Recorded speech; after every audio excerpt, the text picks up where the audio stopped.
Yes. Okay. Thank you, Robin. Jody, Yes. All right.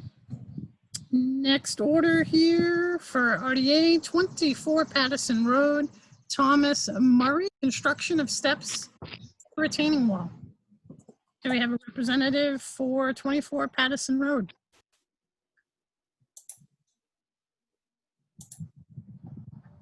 he might be muted. Let me see. Because he was on here. Thomas Murray, do you know how to unmute yourself? I guess he can't tell. Star six, everybody, right?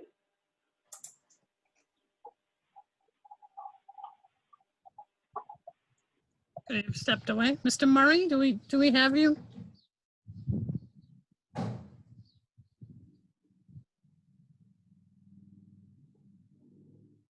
Hello, it finally worked. Ah, there we go. All right. I kept hitting the star six and getting nothing, but it worked the third time, so three's a charm. Third time is the charm. All right, so you're looking, 24 Patterson Road, you're looking to construct steps near a retaining wall. That's right. Mary, do you have photographs of this for us? Yes. Give me a second here. I'm going to bring up what I looked at, but also he took some nice pictures too, and I got to find his, but I'll show you mine first. Okay. All right, so this is the retaining wall. The stairs are going to go in right about here, and they're going back. Okay. And he has a dock. So Right. I'm gonna, well, Mary, what do you mean by they're going back? well, he's gonna have to dig back, and then he's gonna have stairs. So the bottom step is where the end of the retaining wall is, instead of going out that way. Do you understand what I mean? Yep, I got it. So that's why I need to, he's got a nice picture of it, a diagram, but I gotta pull that up. So you're looking at probably about three steps here? I think it'd probably be more like 5. Oh, okay. Yeah, I guess 4 feet high. You probably, okay. Are you doing, will it be granite? Concrete? Well, right now there's engineered concrete blocks, and I would like to put in engineered concrete steps and then just tie that in with the engineered blocks into the wall or into a concrete. I'm sure there'll need to be concrete footings put in, but if I had a contractor really to do the work, who I think you folks are all familiar with, it's Jim Dagenau from Oxford. Same name sounds familiar. He did I think it was 8 Fairfield, that retaining wall on Fairfield Street. Okay. Hey, he did the retaining wall right next door at my house. So there's a big, large wall there with, flood out to a living type stuff. Mine's nothing like that.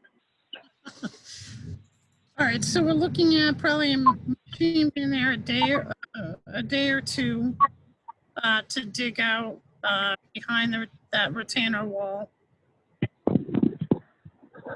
That's right. Yeah, I think it's probably a half day to dig it out and put the footings in, and then let the concrete dry, and then the next day to set the stairs and tie in the wall. Okay. I would imagine you're probably going to have some fill or what he's excavating out of there. Are you going to reuse that in the yard, or are you going to have that taken away? No, it's going to be taken away. Yeah, there's really nowhere to put it. He's going to need to, take it away and put it somewhere. Okay. All right, so we're looking at 5 steps. Taking out part of the wall, going back towards the house.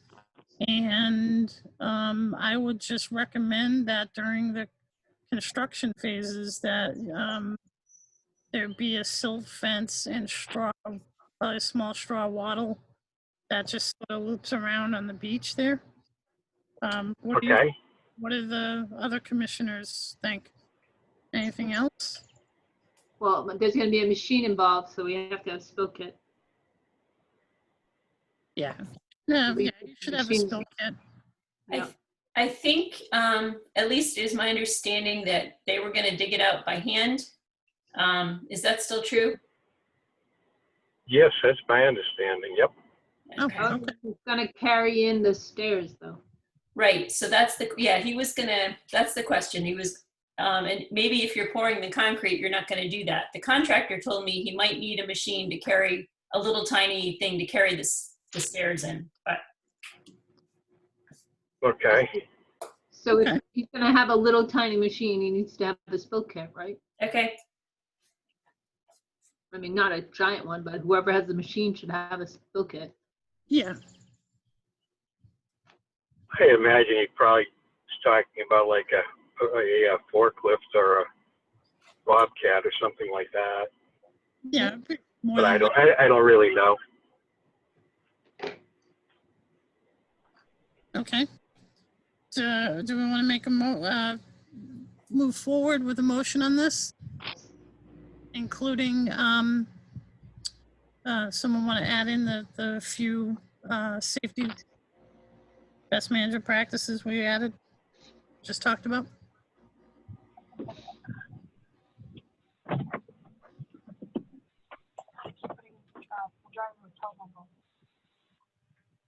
Joey, I'll make the motion.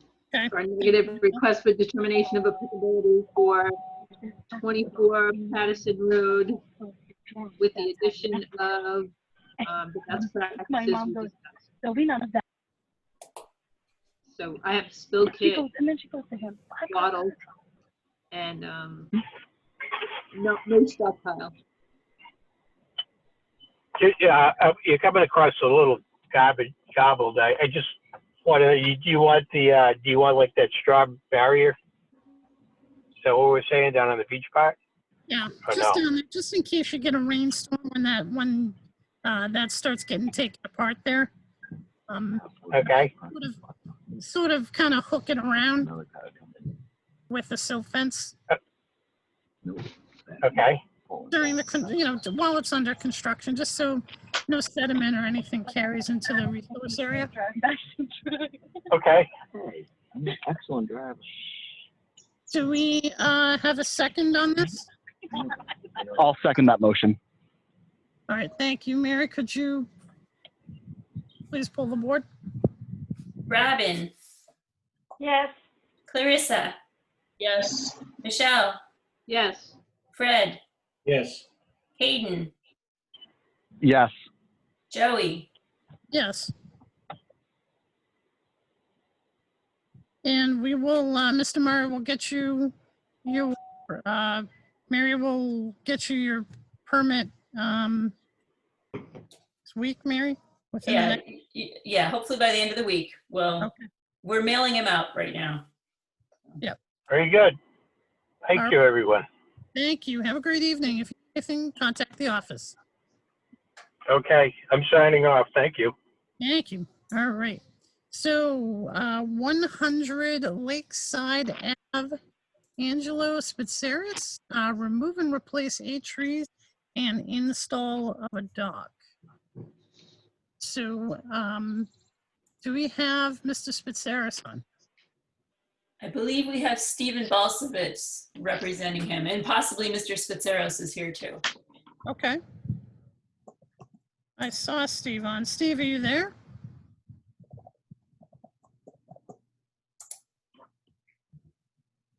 He's muted. I'm just, Yeah, I would unmute him. And then once again, do we have Mr. Spitzeris on?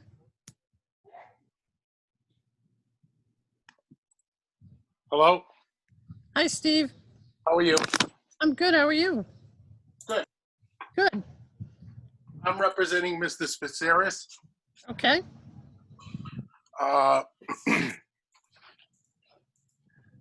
How's the board tonight? Not too bad. we're all in different places, so That's a good thing, or it could be a bad thing. yeah, you know, so.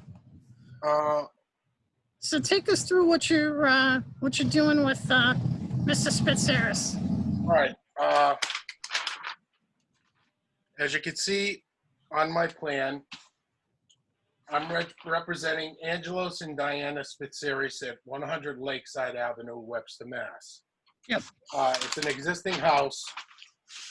There are 8 large pine trees, and I have them numbered on the plan. And you can see their location. And Yes. they were painted with a white dot at the base of the trunk.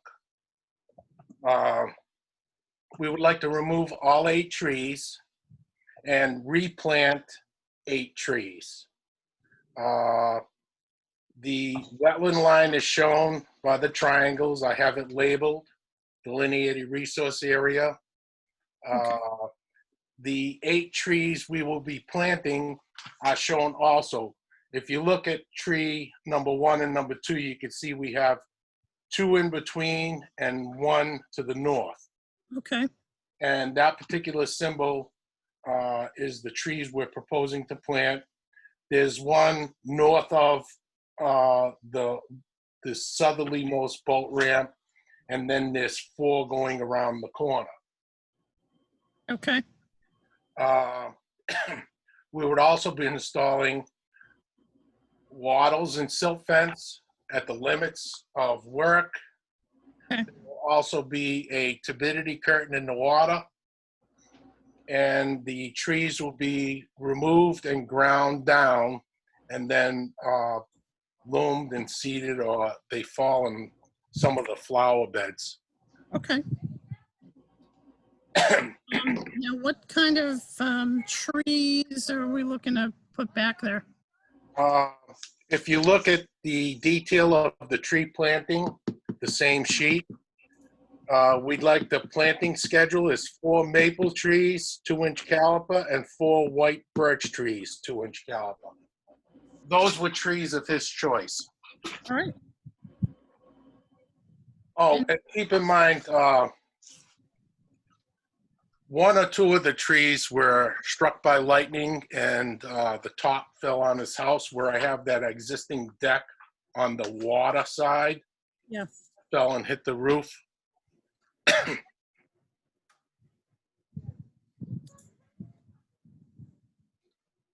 Okay. Well, you're taking the proper measures for protection of resource during the removal and replacing of the trees. You said 2-inch caliper on all of them? Yes. Okay. Oh, and the other thing to note is I do show the docks on the plan. He has 2 locations. There are stairs that go down to them. You can see the southerlymost portion is 5 sections at 10 feet, 200 square feet, and 3 sections at 10 feet apiece. That's 120 square feet. And I also submitted the forms and necessary plans on the state form, which has to be on an 8.5 by 11. Okay. Thanks for that, Steve.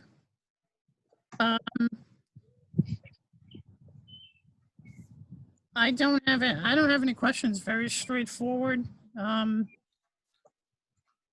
Joey, I think chapter 91 is 1 dock, not 2.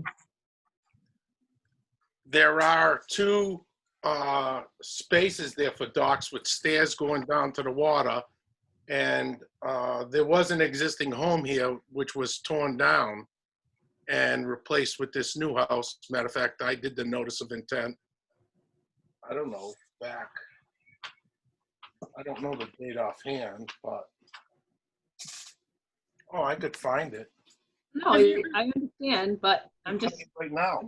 telling you, I'm pretty sure chapter 91 provides for 1 dock on each property. Yeah, Michelle, it might be grandfathered because if there were 2, I mean, it would be something for them to look into. If there were two lots, then we don't know actually. 2 lots, I don't know. Yeah. Because this was formerly 2 lots. Is that kind of where it falls down? Yeah, I think so. Yes. And I'm familiar with this development, this Is house. this where you fell in the hole? No, I grew up with Angela's daughter, Nikki. This, I have on the job folder that I started the work there at, oh, wait a minute, that's the wrong one. I'm sorry. I'll look for it. But anyway, yes, there was a home there and there are clear evidence with stairs going down to the water. And ever since I was involved in a project, and the house has to be, I don't know, 20 years old, maybe 20, 30 years old. And then the one prior to that.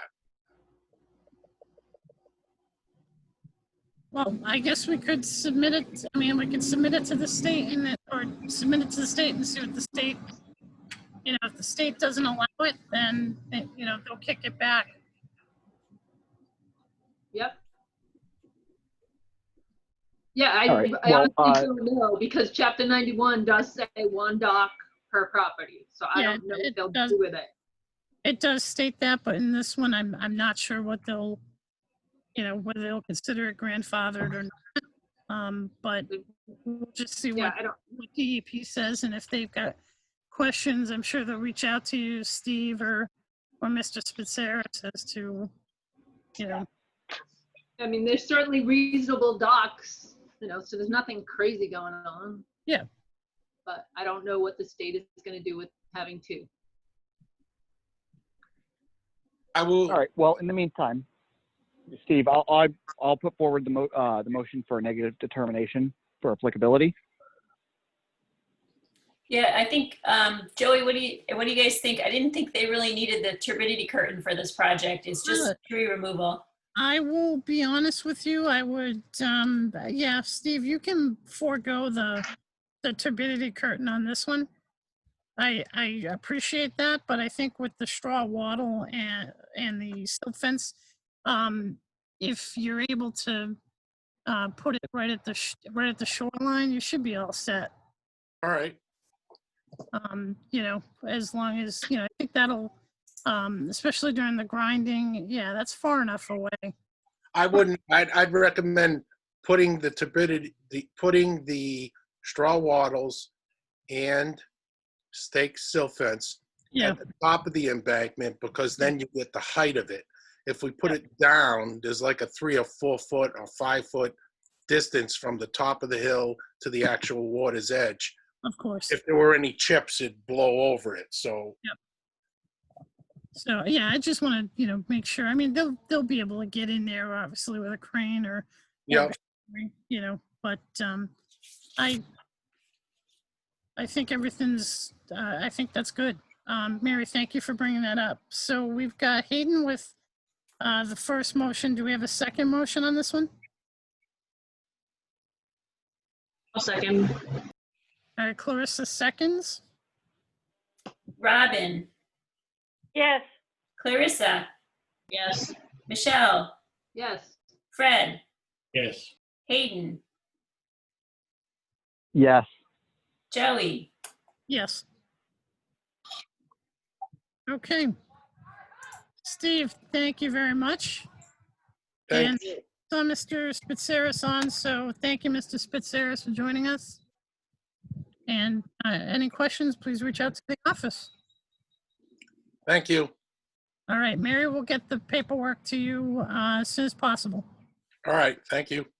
All right, thank you. All right, folks, moving along here. 17 Browns Brook. This was continued from 6/29. This is Damaris Mercedes reinforcing the deck right next to the brook.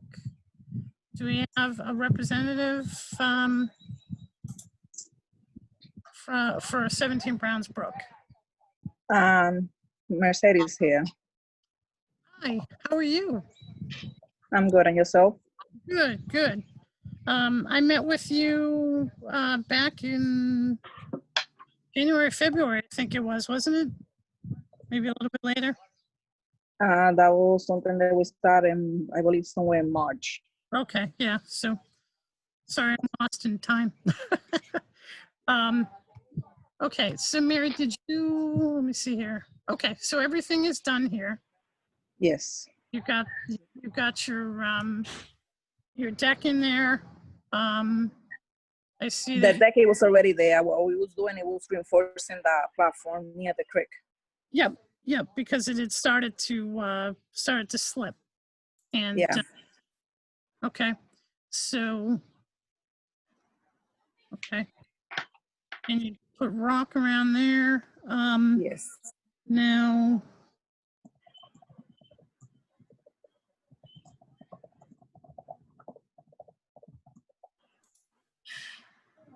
Yeah, so I was out there and it looked like the work was done and done well. Here's the stream. yep, Dry, which is dry right now. yeah. I'm sure everyone got my communication today on the drought.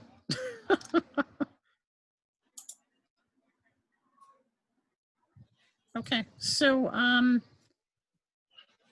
I think that looks good. The only thing, Mary, if you could go, yeah, this area here, I would just probably just to keep, see how the rock is, that smaller rock is starting to kind of creep a little bit towards the brook. You just want to make sure that the brook continues to run free in those. Yeah, once in a while, when a lot of water go down, it's a lot Yeah. of rocks that I believe maybe they'll move with the water or something, and Yes. we get them out of the way. Okay. We try to keep the creek out of free of any plants, grass. If we see big rocks, we move them out of the way to try Yeah. to keep the creek running the Yeah, proper that- way when the water's coming down.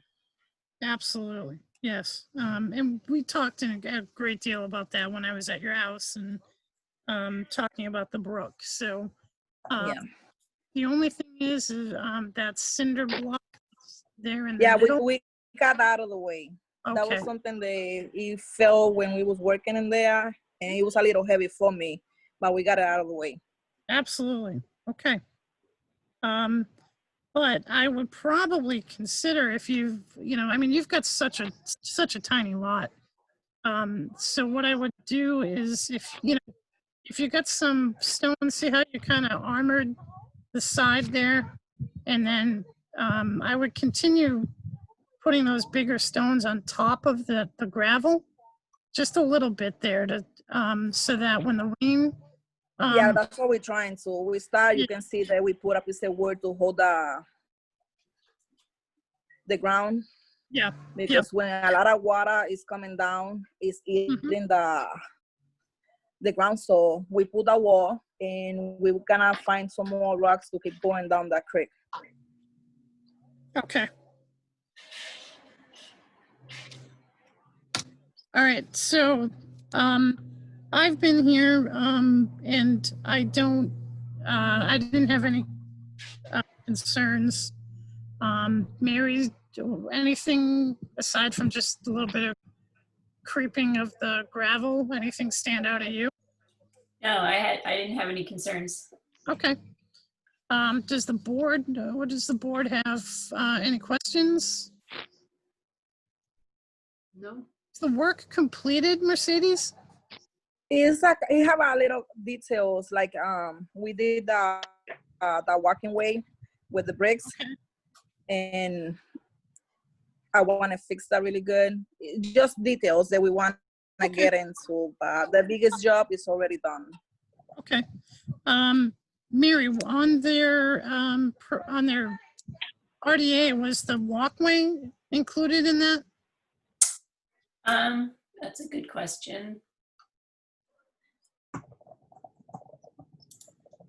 Oops. Compared to the way that looked in the spring, I mean, this looks much better, Mercedes, and the ground is actually, it's stabilized. Yeah. So.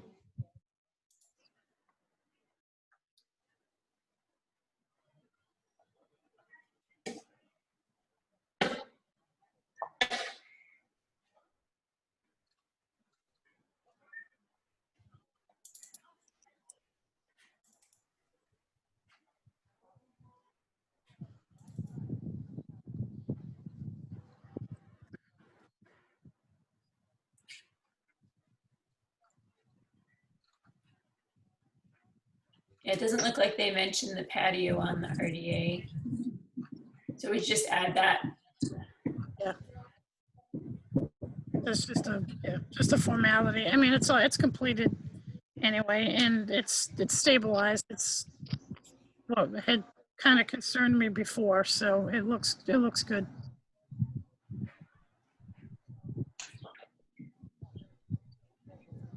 All right, so if we don't have any questions, you want to make a motion on 17 Brownsbrook?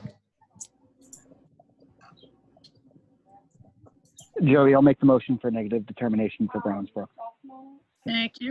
Give a second. I'll second. Okay, thank you. Mary? Robin, Yes. Clarissa, Yes. Michelle, Yes. Fred, What does that even mean? oh, Fred's muted. Hayden, Yes. Joey, Yes. Fred, Yes. There we go. All right, Mercedes. Mary will get you some paperwork regarding this permit, and thank you very much for filing, and good luck with the details on your property. Thank you so much. All right, you have a great day. If you need, let us know. Thanks to you guys. Thank you. All right, so we've got 7 8 Point Road, continued from 6/29. Mr. Shockley, I hope I pronounced that correctly. Repair of a retainer wall. Do we have anyone for 70 Bates Point Road? I'm thinking no. Let me see Okay. if he, just check the email here. At last I talked to him, he didn't have a contractor, so he wanted to wait until he had a contractor. Okay. All right, so we don't have anyone for 70 Bates Point Road. Motion to continue. I'll make the motion to continue. July 20th is the next date. July 20th. Okay, so that's Clarissa. Can I get a second? I'll second. Thank you, Fred. Mary? Robin, Yes. Clarissa, Yeah. Michelle, Yes. Fred, Yes. Hayden, Yes. Joey. Yes. Okay. Moving along to 334 Killdeer Road, continued from 6/29. David Fafford is the applicant. Widening a driveway, repairing a retainer wall, and install plantings. Do we have Mr. Fafford or representative for 334 Killdeer?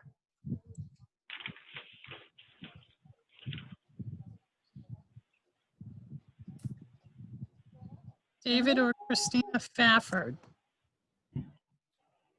I know he had contacted me about last time and said he missed it because he forgot. Okay. But he was gonna try to really remind himself for tonight. I don't know, maybe he's someone who's muted here.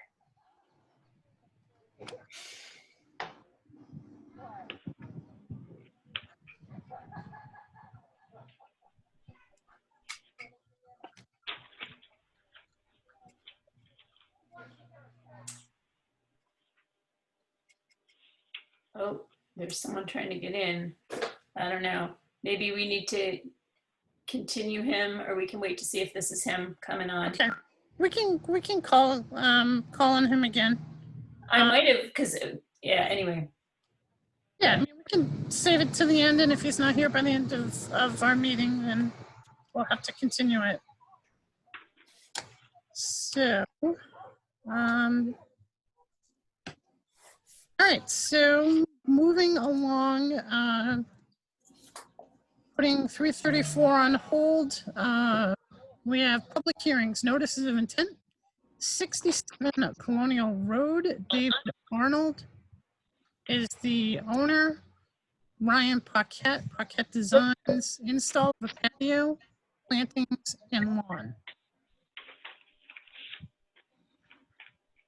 Do we have a representative for 67 Colonial Road? Hi, I'm here with Paquette Designs, Ryan Paquette. Hi, Ryan. How are you tonight? I'm well. Great. All right. So are you representing Mr. Arnold? Correct. Yeah, we're going to be doing the install. Arnold is the owner of the home. Okay. Right. So do we have, Mary, do we have a diagram on this? Yes, we do. Let me just pull it up.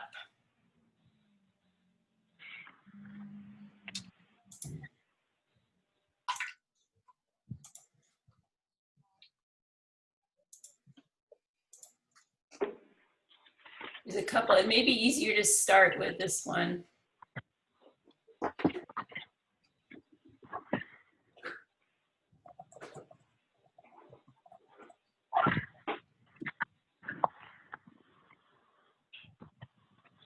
And then this is a more detailed. Okay. This is the kind of the overview. It's at the end of Colonial Road. This is the house. And then they're doing the work here across the street. Okay. Maybe Ryan wants to describe, I mean, he's got a pretty detailed plan here. It's flipping around. I can't. Put your arm on that down. Hold on. How do I do that? Go to the corner. Swipe. There you go. It's just the same one. Okay, Ryan, can you, we're looking at a drawing here. Can you run us through what your plan is here? So this is not taking place, this is taking a place across the street?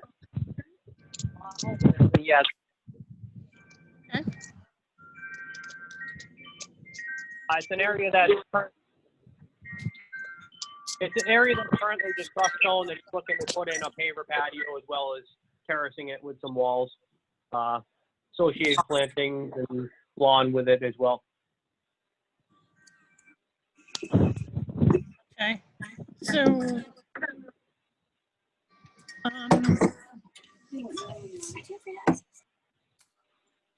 It's maybe easier to see what right here. There's grass. They're going to put grass in, and then it is a pretty steep slope. And I do have pictures going down. So they're going to add 2 retaining walls, one here and one here along the water. The picture is not showing on the screen. Are you not seeing it? No. Does everybody else see it? I see it. Yes. I can see it. Yeah, I see it. Yeah, I see it. You might have to swipe to the right till you get to the picture.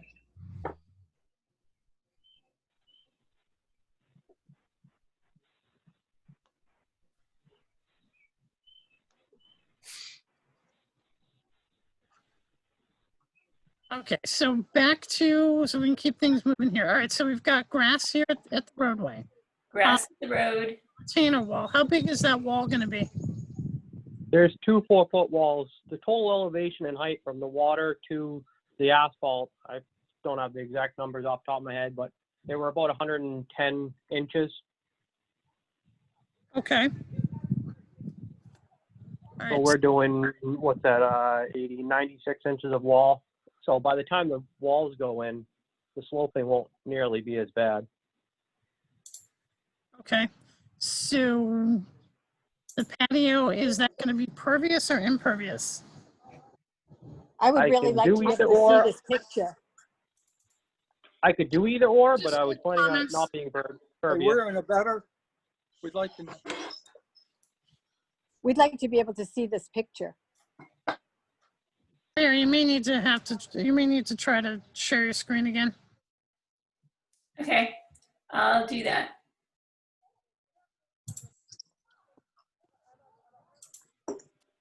If it was pervious, ultimately it would wind up in the same location either way, as long as it gets filtered out one way or another, which was kind of my intent for the Riverstone swales that I'm going to create through the beds. Okay, So Well, here's some pictures okay, of the current lot. And this is the area that will be the patio here. okay, That's just the house. all right. What happened here is I met the neighbors and I stopped taking pictures. So those are the only pictures I have. And then anyhow, I only got a few here. Okay, So I'm a little confused. Is there grading happening here? It seems like it. Yes. Okay. Yes, There this will is, be cutting. So the area where the patio is going will end up flatter? Can you go back to Correct, that yep. picture of the stone? yeah.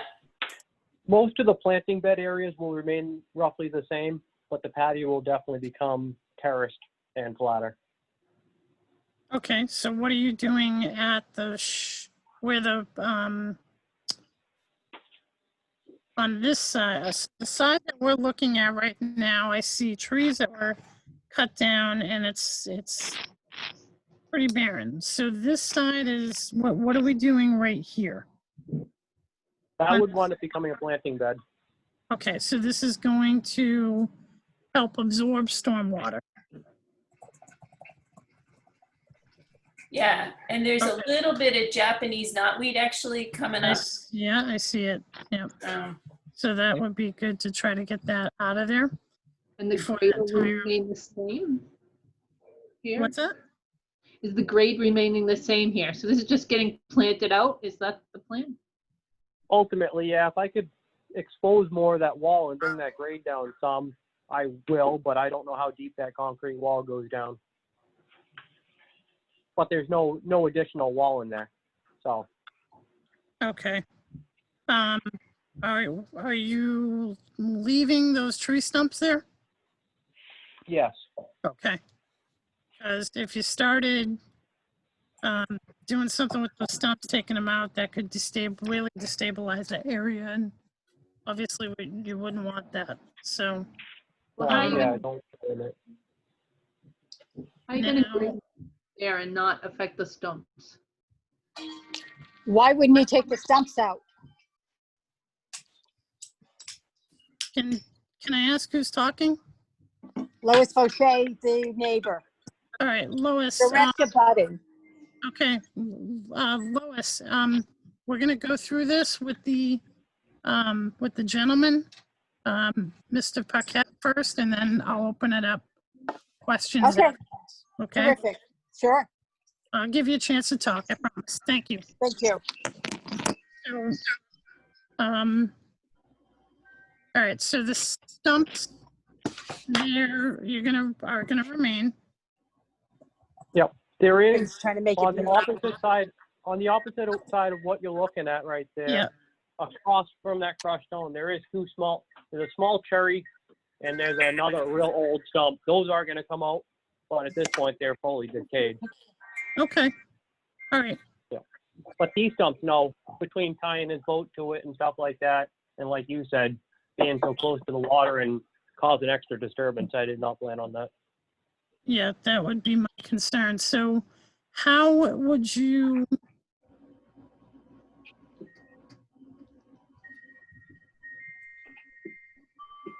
I'm just trying to think here about how close to that stump there are you looking to sort of grade this and put plantings in here? That stump right there. What pictures look like it's gonna be? I want to say off the top of my head, there's probably 3 feet of elevation there between the base of the wall currently and the stump. If I could bring the soil down from the base of the wall, so expose more of that concrete wall, I will do that. But I don't know how deep that wall honestly goes. Yeah, So it may remain the same. With that being said, I guess it's kind of up to you guys, but whether it's a creeping type plant or what have you not, that's ultimately the goal, is just to do a planting across there.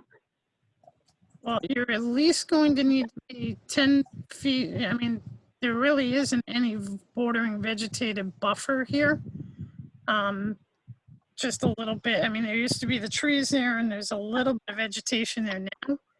But I would, I mean, you're at least going to need to be 10 feet or more back from with this. I mean, this is, I mean, it's going to clean up the area and put, the vegetation that goes in there will help. But I mean, I honestly, with this, I wouldn't go, I mean, I wouldn't do anything more than just maybe a foot out from that granite block and then just a couple feet out from the, as you go further down that landscape area gets wider.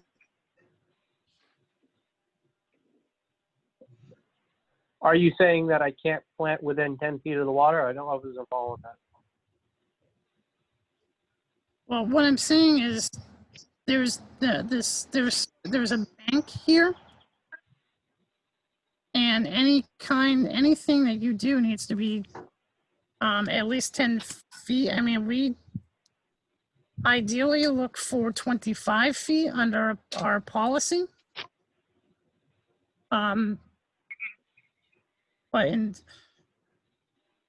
Joey, are you talking about the patio? Or are you talking about? Well, I'm looking at this, starting with this planting area here. I feel like,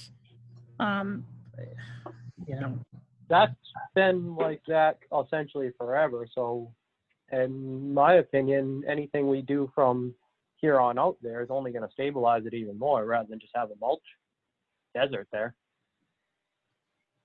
So what is there now? Mulch? It's just, yeah, it's That's just mulch, yeah. Mulch and sand is really what it comes down to. So Joey, is your concern the grading or planting? I think it's more the grading. I mean, if you're gonna do some sort of plantings in here, I mean, we're all about plantings, but I think that just digging holes and popping in the plantings would just be the best solution here. I wouldn't, I'm really reluctant on the grading piece because, yes, I mean, one could argue that, will it look better, but in essence, I would just stick your plants in, figure out where you're going to plant them and just plant them. I don't think grading is a good idea in this spot here. Just because of its proximity to the water. If that took away some of the existing slope that's there, wouldn't that be better in the long run? I'm sorry? I said, if we took away some of the existing slope that's currently there, wouldn't that be better in the long run? Well, I mean, I would get mulch out of there because you really don't want mulch going down in there. But I mean, as far as plantings, I would just pop them in. But what are you gonna? I mean, are you planning on using something again over in and around the plants? As far as a mulch or something? Yeah, like there's crushed stone on the other side. Are you planning on maybe putting crushed stone on this side? I wasn't planning on doing any crushed stone around there. I was planning on doing mulch, but with how dry it is there, granted I can do an irrigation system and I was planning on it or some sort of drip or something, but there's not too much that wants to grow right there. Yeah, I think you're more looking at it. It's obviously degraded. It's been degraded for a while. I think you're looking at more of some ground junipers as a ground cover more than anything. Cool. Yeah, I agree with that statement.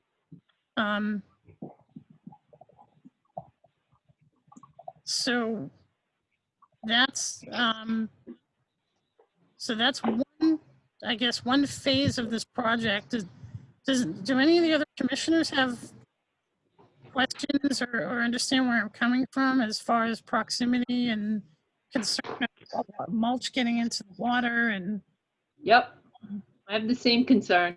I don't know how you keep the mulch out of the water. Yeah, I would just, dig your holes, pop in whatever vegetation you're looking to pop in, and it's almost one of those kind of, maybe sort of set it and forget it. Let nature do its thing. Obviously keeping them watered, but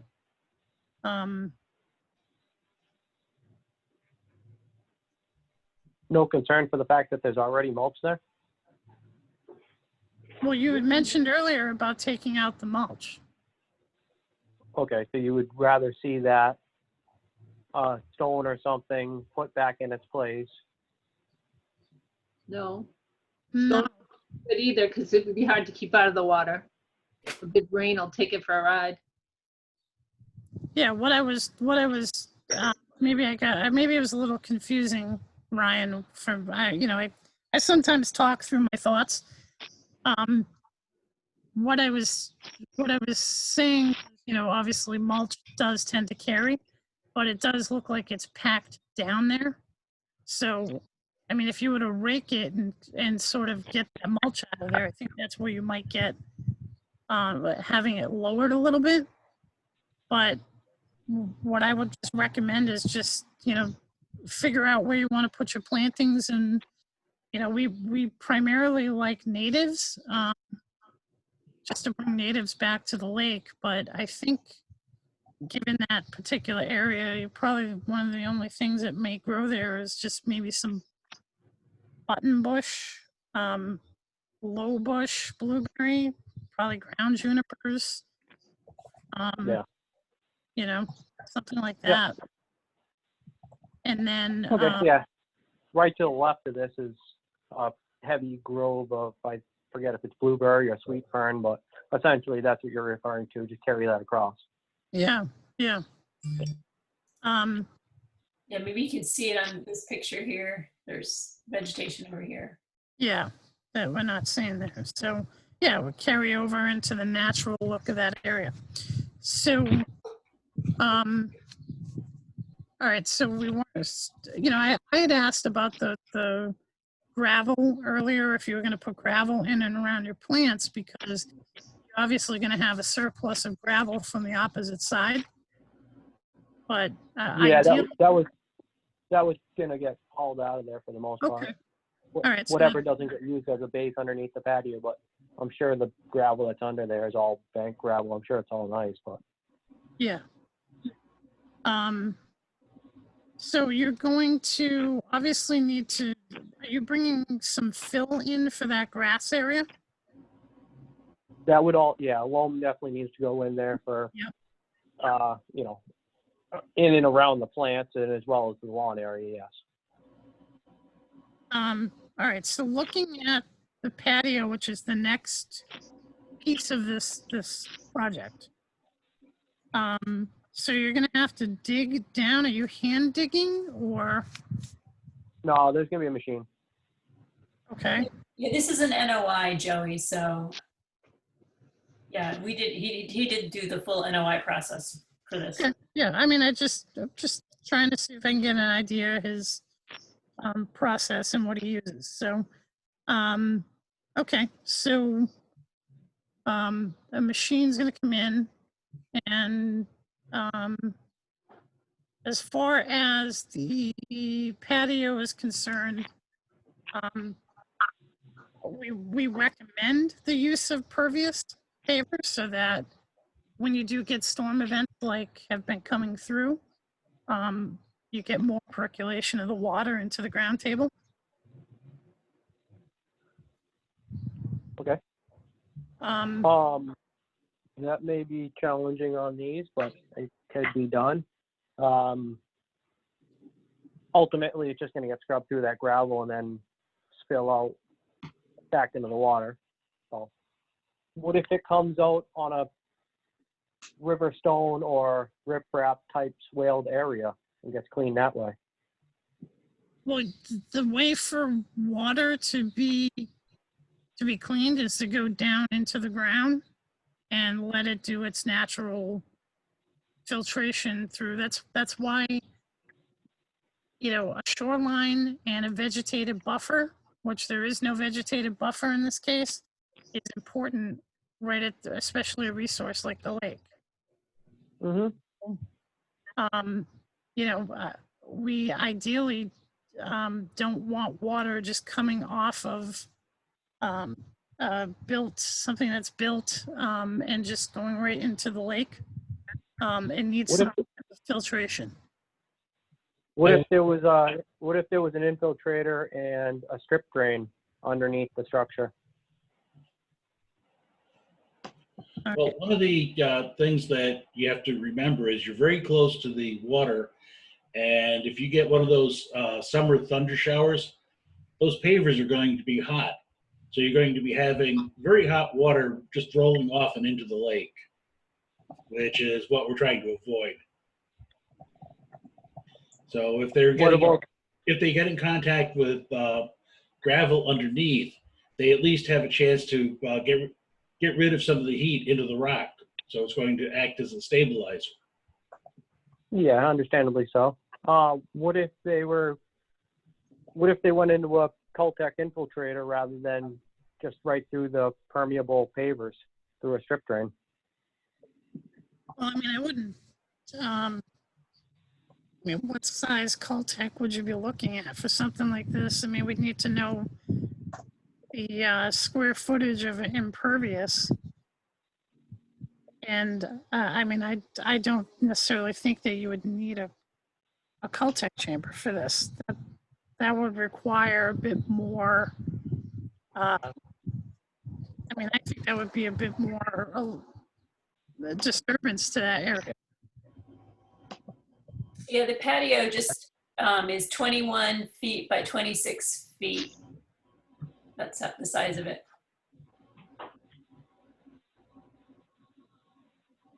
It's just the application of, or the methods of doing a permeable area. It changes the scope of work, changes the material choice, it changes everything. So that's why I question if it could run into a strip drain and pitch the same way and use the same material and get Well, get back into the aquifer that way, that would, well, looking at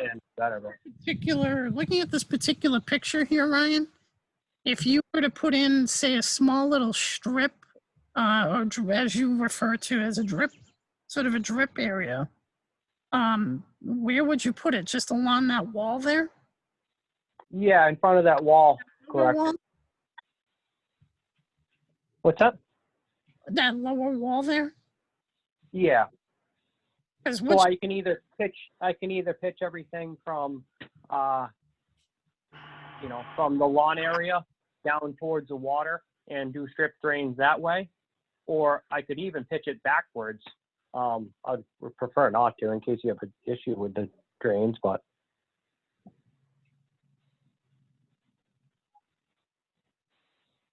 Well, the thing is if you were to pitch it away from the shoreline, the top, I mean, most of the water will percolate through the grass on the top.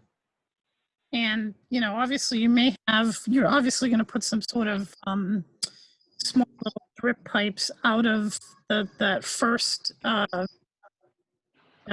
wall, correct? Yeah. Okay, Yeah. so those would be dripping out, or some water be coming out onto the patio below. So what if you? No, I'd probably run those drainage pipes to the Riverstone swales, essentially. Okay, so why? I mean, I would probably. Well, I mean, I guess the Riverstone swale, I mean, in itself could. How long is that, out of curiosity? Lengthwise? Yeah, there's no measurements on here. No, there isn't. That was phase 2 of the design. I don't know what the length is. Well, the patio is, so there's 5 feet plus 20. They're roughly 30 feet long. Okay. 4 to 5 feet wide. So if we could somehow pitch the patio so that it gets into that swale as well, that would be ideal. What does the board think?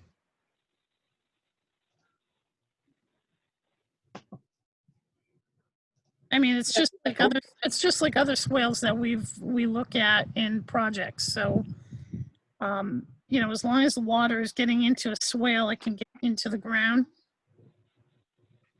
When you're talking about the swale, you're talking about the river rock swale? Yeah, see it on towards the bottom where Mary's pointer is right now.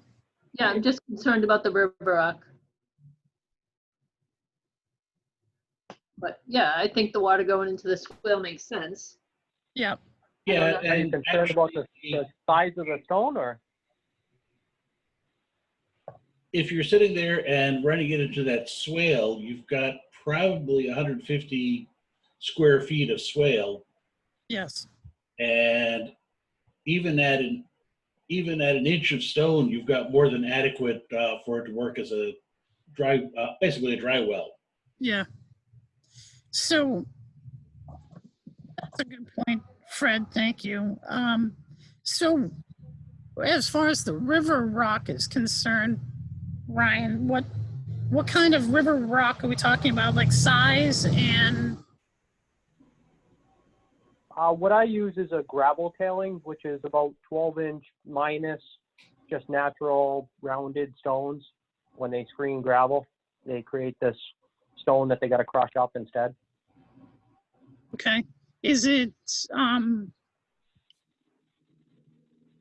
because the other concern that we would have here is you'd need to do something towards the end of that swale so that if we did get a really good flash storm, you don't want any of that river stone and whatnot getting carried down into the lake. Okay, so if we put a couple large stones at the end, would that help retain it? Yeah, and I mean, 18-inch stones or something? yeah, that's as a safeguard, you know, kind of like what I was talking about on the other side. We want to not have anything enter the resource as much as possible and have things percolate back into the ground. Yep. So now that lower wall there, how far away from the bank of the lake is that? There's currently about a 5-foot native buffer there. And then between vegetation, well, not really vegetation, more so weeds and rocks and stone, that's kind of where it starts to be disturbed previously. So a 5-foot natural buffer.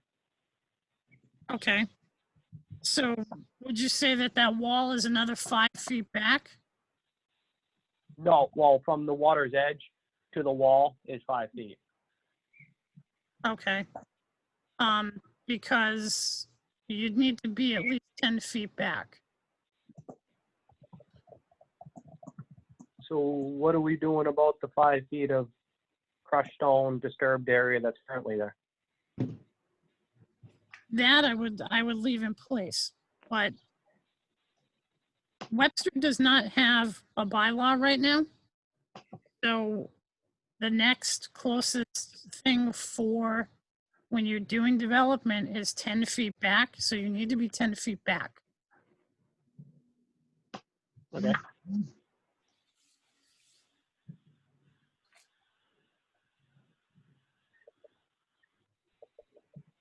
So does this require you to go like look at your plan again and you know, calculate it out, or can we go on, you know, would you be able to bring that wall back? You're going to need to bring it back. If that's 5 feet, then it's going to need to come back another 5 feet. Yeah. It's probably going to need to get more. It's probably going to need to get elevated in height that way to more like a 4.5 to 5 foot wall, as well as the wall that's in the back towards the lawn is probably going to get pushed closer. It's probably all just going to get shifted 5 feet then. Okay. What about the stairs and what have you not leading down to the dock that's there. Now, there's currently stairs in place, correct, Mary? Yeah. There's Right. wooden ones, yep. All right, are you replacing those stairs? We are with solid granite ones. Okay. If they are going in the same location, then that should be okay because there is a dock pad that's there.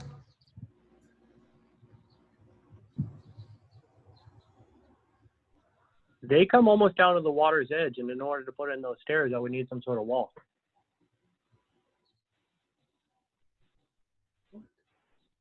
I'm sorry, what was that? I said the current stairs come all the way down to the water's edge, or basically to. And in order to, if I was going to replace them with the same, which is, I was going to keep them 5 feet back, but if I was going to replace them with the same, they'll need a wall in order to hold it up.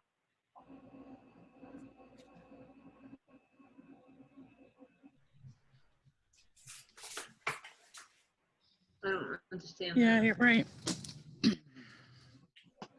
So Brian, if I'm understanding you, this is Hayden with the conservation. There is currently no landing pad at the bottom of those stairs. It goes down to the water's edge, right down to the dock, correct? There may be sonotubes or something, but there's nothing more than that, I wouldn't say. Okay, so down there you'd be looking to put in some sort of a pad and then shift the stairs back, what is it, like 5 feet or so, as it's currently shown?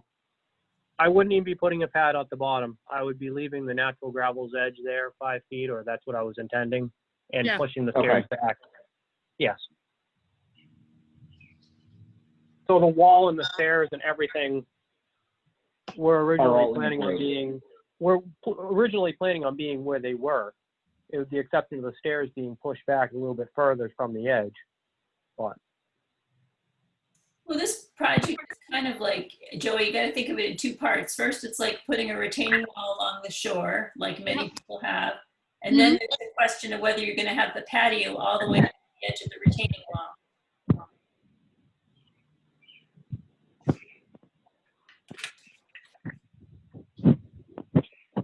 Yeah.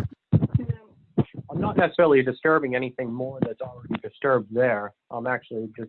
We just have to figure out how to stabilize it while improving. Of course, yeah.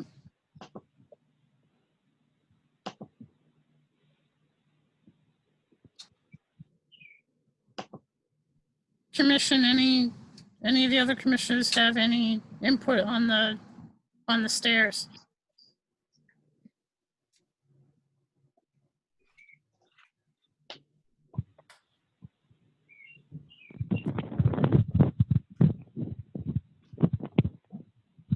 So is the idea to not have as many stairs come down? Is there not going to be as many? Yeah, I mean, There are going to be more, actually, but not in that location. They're going to get staggered throughout the hillside. okay. So those stairs, Good. to be honest, I'm very confused. The retaining wall is the current plan is back 5 feet from the water, correct? Yep. And those stairs, how do they interact with the retaining wall? That's where I got lost. The lower terrace is going to have 4 sets of stairs heading up them, 4 to 5. Yeah. And they're going to get built into that retaining wall with return walls. So there'd be a few stairs that go up from the natural shoreline to the retaining wall, and then some more stairs to make the rest of the hill. Is that what you're saying? Yeah, there'll be more stairs partially up where the patio is. There'll be one in there. And then further up where there's the other set of terracing and the other set of walls, Yeah. there'll be more in there. And there'll be a couple more staggered up the hillside up near the driveway. Okay, I get it. All right. I guess I'm just confused by the idea of a retaining wall because I'm not sure what you're retaining. But I guess it's the hillside. So, Well, it's so currently a Michelle, hillside. kind It's of, currently a sloped hillside. We want to make it usable. yeah, so Michelle, kind of what I'm picking up on it is he's building up the retaining wall so that he has a roughly 21 by 26 almost level patio area. Yeah. So that's going to be almost 4 feet high from the shoreline. And then when it comes back to 21 feet or so, he's going to have like another small step up, and then it looks like he's got some planting beds and stuff like that built into it. And then he's going to have another 4-foot retaining wall that goes up and retains the upper lawn. So he's leveling out the lawn. He's going to be bringing in some fill up there to raise that to a nice level area. And then he's going to be dropping down the patio area to a nice almost level surface. And then he's going to go out to another 4-foot retaining wall right about 5 feet off the water is what he's showing right now. So the original retaining wall, does that extend to that bed or just on the patio side?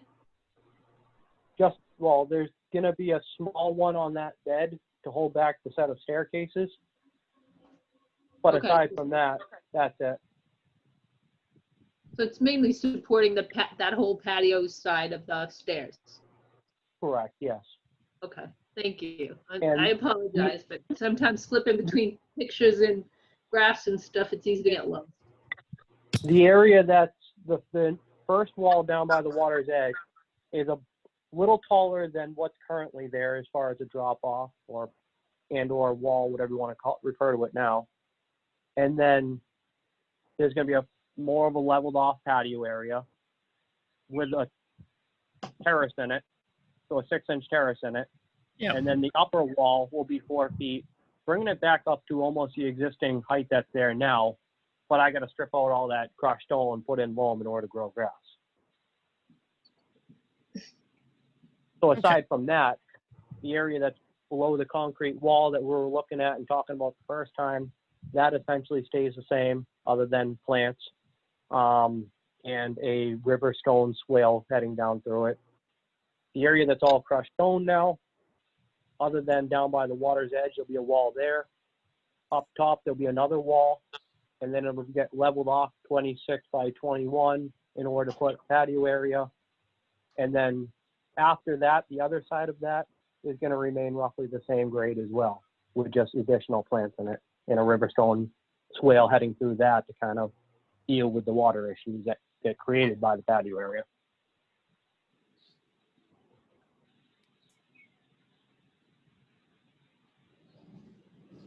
Yeah, and Brian, from what it looks like, you're just doing a return into that existing bed just to stabilize your retaining wall on the other side of the stairs, correct?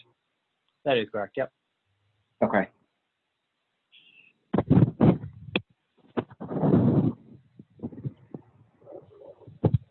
So do we have any other questions from the board?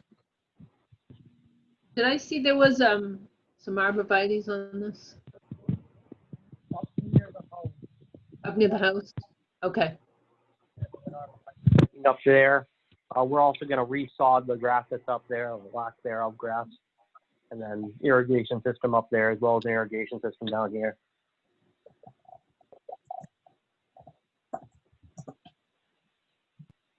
I assume that's outside the buffer, Mary? It's hard to tell. What, the plant? The house. The house? Yeah. Well, the house is within the buffer because it's got lake on both sides. Lake. So this is the area in question. The house is very close to the lake on the other side. So he's going to put his stockpile here, kind of in the middle, as far away from everything as possible. And I'm not sure where the arborvitaes were going, actually. They were going to go in between, well, he's 67. Whoever was the home right before him, just on the property line there. Like along here? Yeah. If you look at the picture of the home, there's a propane tank on the left-hand side. To the left of that propane tank, there's roughly 10 or 12 feet of property line there. It's going to essentially go there, but a little further back. How close to the water? Well, Probably 30 feet from the water in the middle lake, but 150 feet from the water on the side that the patio is going to be on. So they're on both lower lake and middle lake. And they're kind of on a peninsula in between the two. Okay. That was the only question I had, Doug. That area over there has crushed stone and leveled off, and Okay. of my opinion, there's going to be very little disturbance over there. Go ahead, Michelle. No, that was it. That was the only question I had. Of course, I sure would like to see something besides an arborvitae. You say besides an arborvitae? I'm sorry? Red cedar. You say something besides an arborvitae? Yeah, I do love a native plant. Okay. So what if we do a new foundation planting for this home? Everything's got to be native? No, it doesn't have to be. It doesn't have to be. I'm suggesting that I really love a native plant instead of arborvitaes. Oh, gotcha.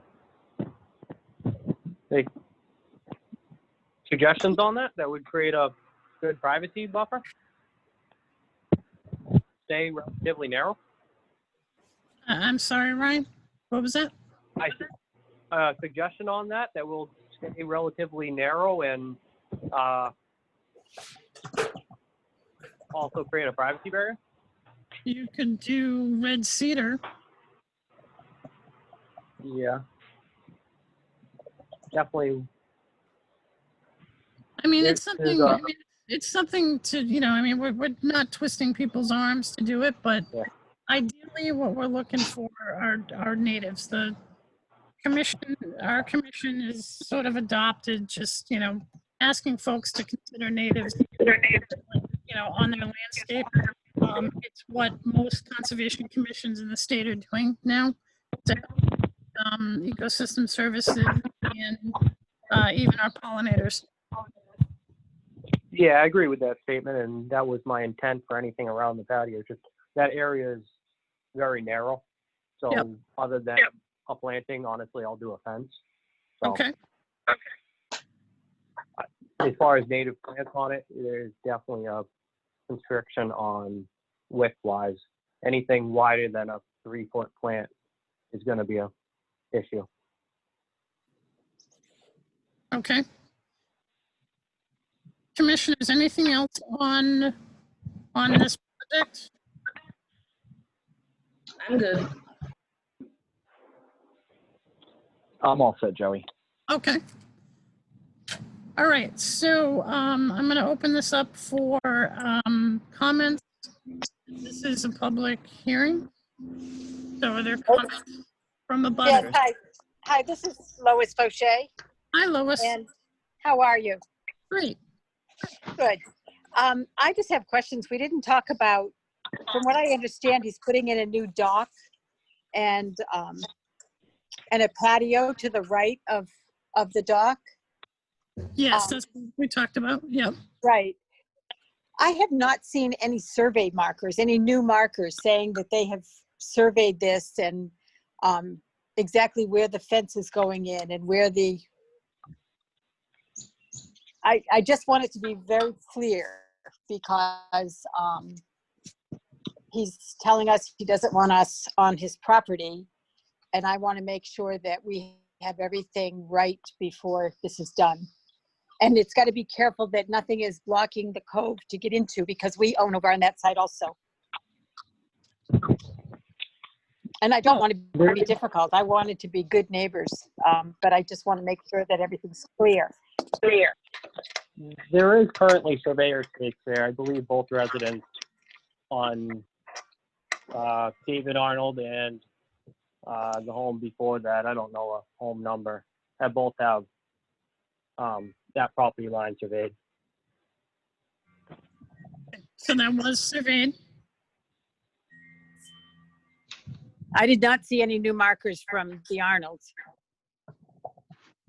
There isn't any new ones, but there is markers there.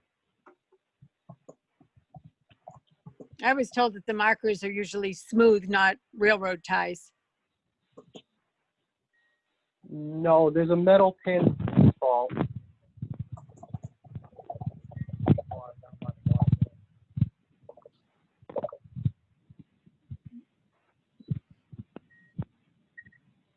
Okay, so can we take a note of that, Mary, and before work is done, can we get that just checked? But I just will say, Lois, that property, you know, I mean, a potential property dispute line is, I mean, that's unfortunately not our jurisdiction. And you would Oh, you're want- breaking up really bad. I'm sorry, what? You would, if there's a property dispute, property line dispute, you would want to talk to probably Ann in the Economic Development Office. That's not our jurisdiction. But I do appreciate you bringing that up, because we will look for items marked out, and we can put that as a condition as part of this project. Ryan, you'll need to meet with Mary for a pre-construction meeting.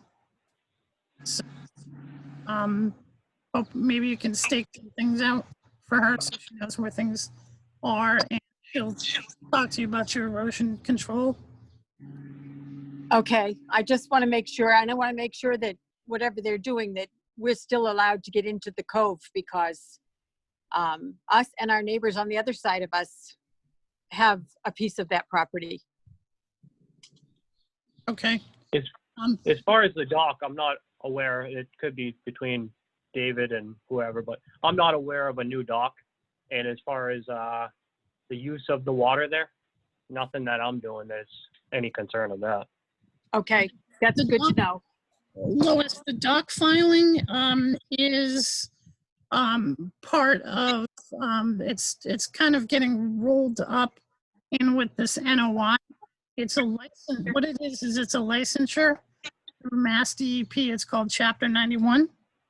And under Chapter 91, docks must be licensed. So that's what's occurring with this. That's why you see license for a dock or a dock on this. Oh, okay. What'll happen is Mr. Arnold will file with the state for his dock, and he'll provide square footage where the dock is going on the property and so forth. And you pay a small fee to the state, and then you get a license to have your dock for 15 years. So, and that's true for anyone. So if you have a dock, I would, recommend that you license it.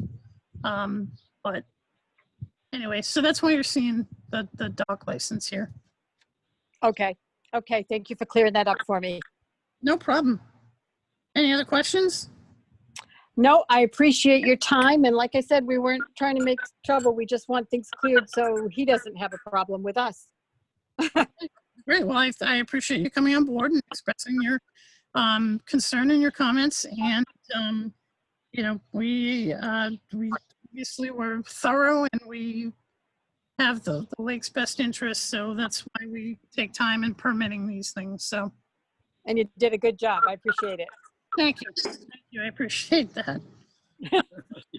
Thanks. You folks have a, I'm sorry. No, go right ahead. I was just going to say, you folks have a really good night. It's a beautiful evening. Thank you. Thank you. You too. You take care. If you have any other questions, contact me. Signing off. Thank you. Okay. Do we have anyone else? Abutters for 67 Colonial. There was one resident that said she didn't get the paperwork. I sent her the paperwork. It was James Rose, I believe. I even dropped off notice to a butter today as well. But. Okay. Maybe Mary, make a note of that, please, and just make sure. Yeah, he turned in his green slip, so he did everything he was required to do under the law. If someone refused to sign for it, that's not really anything that he can do about it. Okay. And so I think he's fine. All right. So with that, I'm going to motion to close the public hearing, please. I'll make Joey, that I'll mo- make the motion to close the hearing. Sounds like we got a first and a second. So who's first and who's second? Michelle, you can first. Oh, thanks. All right. All right, so Robin, Yes. Clarissa, Yeah. Michelle, Yes. Fred, Yes. Hayden, Yes. Joey. Yes.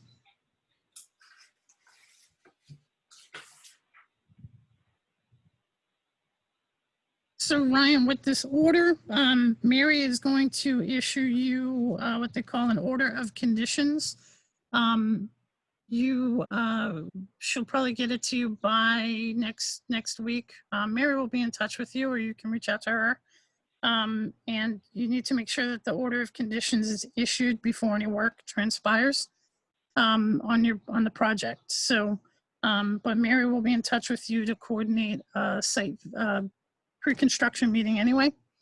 So if there's any questions, please definitely contact her office. Okay. She's gonna basically spell out what needs to be in place, I'm assuming is what you were just referring to. Yes, in that order of conditions, under the special order of conditions, you'll see where we talked, what we're talking about as far as, the river rock being slightly larger, having, you're going to need your retainer wall, that farther one come back another 5 feet. Everything that we just discussed here, not digging up that planting area, just putting plantings in. And, I understand where you're going with the whole project. It's just, it's extremely close to the water. So that's why we're asking so many questions and running through So there's gonna be, we kind of started with it and then we went back to it. There's going to be a 10-foot buffer. Yep. Instead of the current 5-foot buffer. Yes, you'll need to be 10 feet back. Joey. And so the staircase now has to get all shifted back and everything else. And that's kind of why we went back to, well, maybe we should, or from my understanding, it was maybe we should just keep it the way that it is and build off of it. Joey, it was my understanding, basically, you got to think of it as two separate things. He's proposing like a waterside retaining wall, which we generally allow. Yeah. And so I don't think the commission wants him to move the wall as it's proposed. And then I think maybe your concern is having that patio go all the way to the edge of the wall. And we didn't really kind of discuss either way. I guess the patio could be slightly smaller. You could put some grass in, but it was my understanding that you guys were okay with the project as proposed. So that was kind of where I was coming from as well. Or, yeah. I could possibly keep the wall up a little bit higher to keep the patio contained. Yeah. But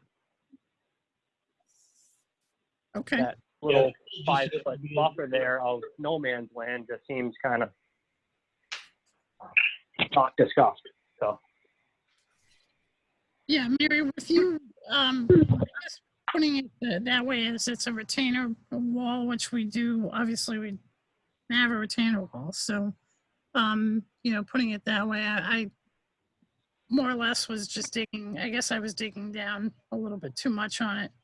So. Yeah, and when we get to the order of conditions, we do want to specify that the patio is pitched towards the swale. Yes. Because that's a perfect stormwater mechanism for that site. And then do you guys want the patio to be 3 inches below the top of that retaining wall? Yes. That's a Yes, standard. and I agree with Fred. You know, we got to just slope it back towards there, but I see no reason that why it can't be, the wall can't be 5 feet from the shoreline. Agreed. Okay. If the patio had drains in it, would I still need to pitch it in a means to get it to the river? Yes. Yeah, I think it'd be better off doing it that way, pitching it, because that way it gets into the stone, it has a chance to lose some of its heat, it has a chance to filter, whereas if you're just catching it right at the wall and dumping it through, Well, no, that is happening. I was gonna catch it in the patio and then pipe it to that stone swale.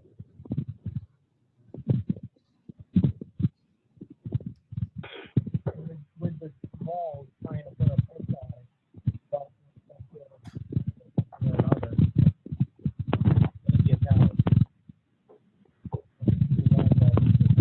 Ryan, I think you're fading out. I was saying, with the walls being level, I'm gonna have an issue trying to create a pitch on it without using some sort of drainage, some sort of catch drain of some sort, in order to pipe it to the river stone swales.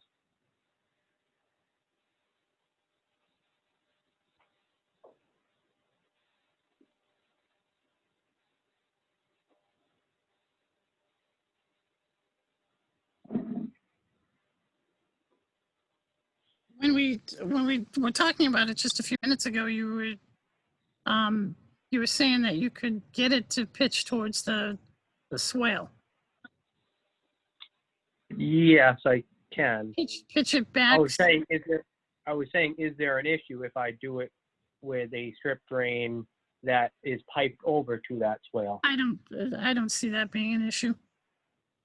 Any other As folks? long as the water's winding up there, then it's essentially the same result. Yeah. Yeah, as long as the pipe that you got is sufficient size, and off the top of my head, I can't do the calculations on that. Okay. All right. So can we get a motion on this project, please?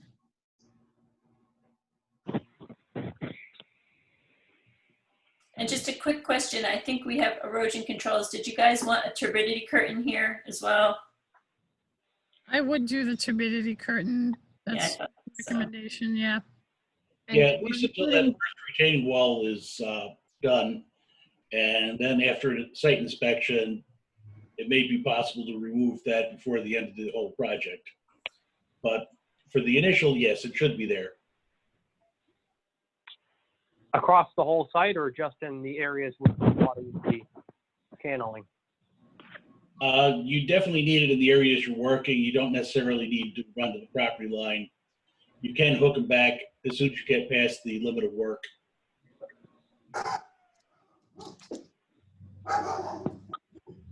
And we're including a chapter 91 in this? Yes, there is chapter 91, as I had mentioned to Ms. Forshey.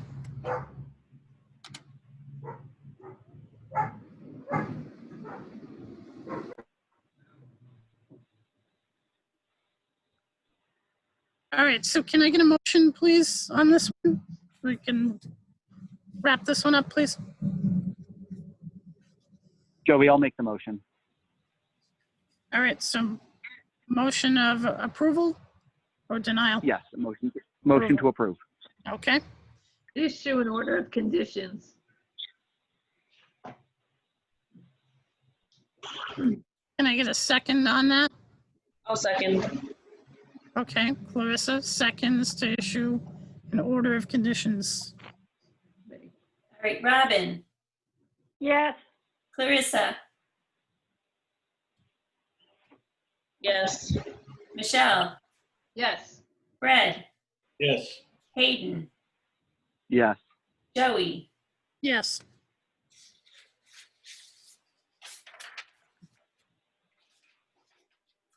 All right, I believe we have Mr. Fafford here for 334 Killdeer. Okay. Ryan, thank you very much for taking us through that. I think it probably would have been easier if we had met on the site to really kind of get a lay of it there. So good luck with your project. Thank you very much. And if any questions, please reach out to Mary. Thank you guys. You guys were helpful. All right, thank you. So Thank you. we have Mr. Fafford, 334 Kildare. Hello. Hi, Mr. Fafford. How you doing? Good. How are you tonight? Great. Great. So Mary, do we have some photographs here? It looks like you're widening your driveway and doing a retainer wall. Doing retaining walls around the house, but Okay. none near the water. All right. And sloping an area. I have pictures if I can share my screen. Yeah, I'm not sure if I've figured that out, but I do have pictures too. So maybe. Okay, great. Okay. Okay.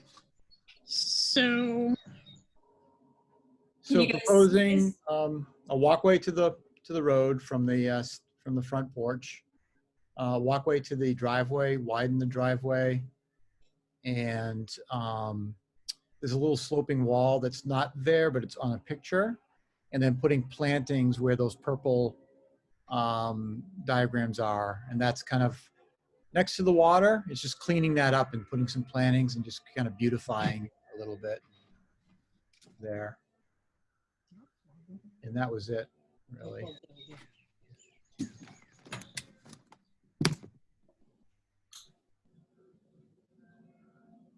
So right where you see that with between the two plants, that would be sloped down, and I would add some plantings right there. Right now, it's a broken down wall. So I was just going to slope that area and put some plantings in there to just hold up the ground a little bit. Do you know what type of plantings you're looking at putting in there? Not really. I haven't got to that point yet. Something that can hold the water back, I guess. I just haven't gotten that far. This is like a fall project. And then cleaning up this right here, that picture you just saw was taking down that falling wall and just putting plantings there. I don't know if I put another retaining wall or not. I'm open to suggestions on that right there. That's the only kind of wall I have. That one to the left of that is my neighbor's, I believe. And just cleaning that up and adding plantings. Well, you got quite an embankment there. Yeah. I put that deck up a couple years ago. It was nothing there, but a big hill. And those walls are failing right there. So I was planning to do retaining walls where all those walls are failing. Okay.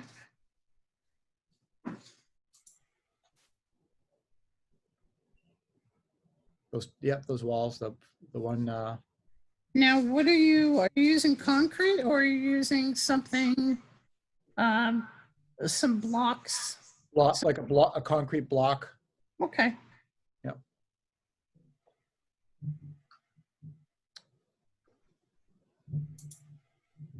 And then redo that walkway to the road. And that'll be like a paver walkway. Okay, so pavers there. Are you doing just asphalt for your driveway? Yep, just asphalt. Okay. And I'm just widening, so where the Tesla is on the right, I want to go and just widen that up to right where the porch line is, right around there. Okay.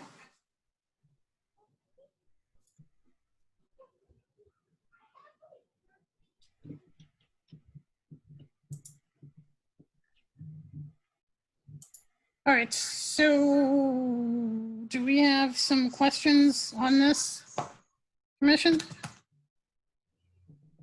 Can we go back to the pictures that show where the plantings and the failing wall is, like toward the water?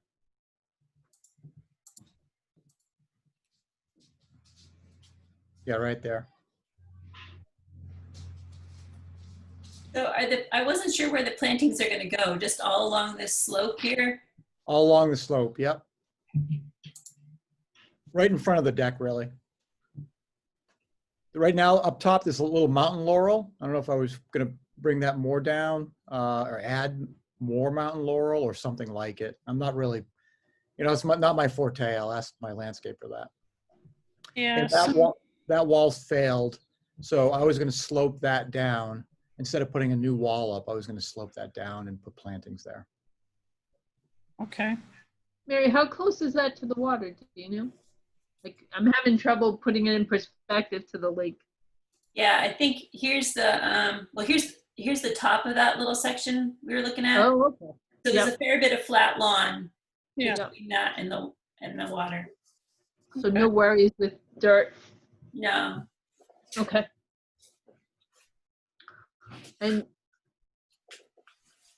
because it's hard from that other picture, it looks like the stone and everything is going for a walk, but then from this direction, it looks more flat. Yeah, That's on the top of the deck. Yeah, this is kind of the top, and there's that mountain laurel he was talking about. Yeah. Down. This is all flat here.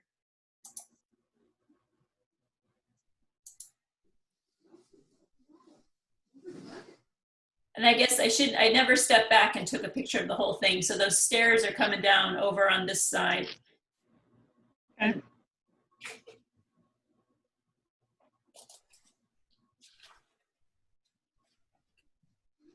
So you're probably going to pull this out, or you're not sure about the? I would pull that out. Yeah. So I'm not sure if I would do a little retaining wall there or just do plantings. I'm open to any suggestions there. It's not that big of a grade really, but that's definitely failing where that irrigation pump, and I want to clean that up.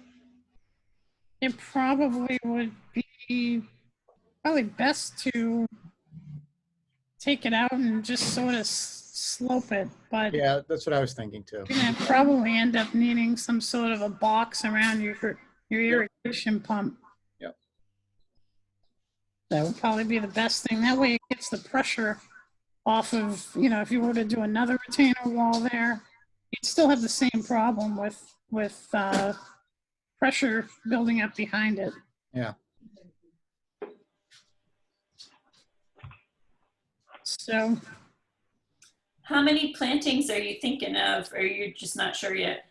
I'm not sure yet. If you want, I could put together kind of a planogram on that. I'd have to pick out the plantings though and do that. I haven't done that yet.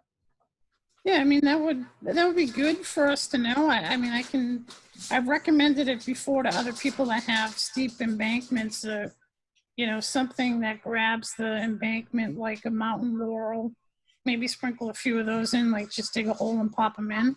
Okay. Then something like creeping ground juniper.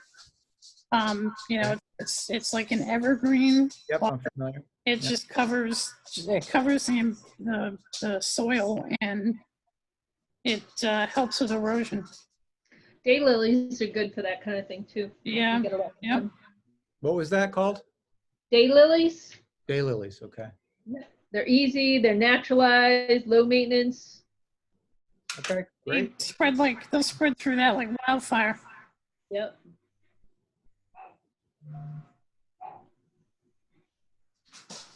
So I don't have any questions. So any other commissioners, any other input on this one? So I have a suggestion. Maybe we can give him his RDA, but just ask him to submit a planting plan before he starts the planting work. That's a good idea. Yeah, I would suggest that. That's okay with you, Dave? Yeah, this is going to be a fall project for me, so I'll have plenty of time, I think, for that. Great. Okay. We're not concerned with drainage off the driveway, right? It looks pretty flat. Yeah, that drains back towards the road. That's good. It's pitched towards the road. It doesn't pitch to the water side at all. Okay.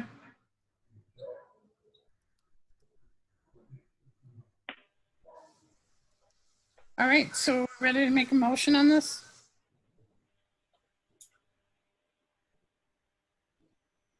I'm I'll make the motion for a negative request for determination of applicability for 334 Kildare Road. All right. Vote the first. Do we have a second? I'll second. Thank you, Fred. Robin, Yes. Clarissa, Yes. Michelle, Yes. Fred, Yes. Hayden, Yes. Joey. Yes.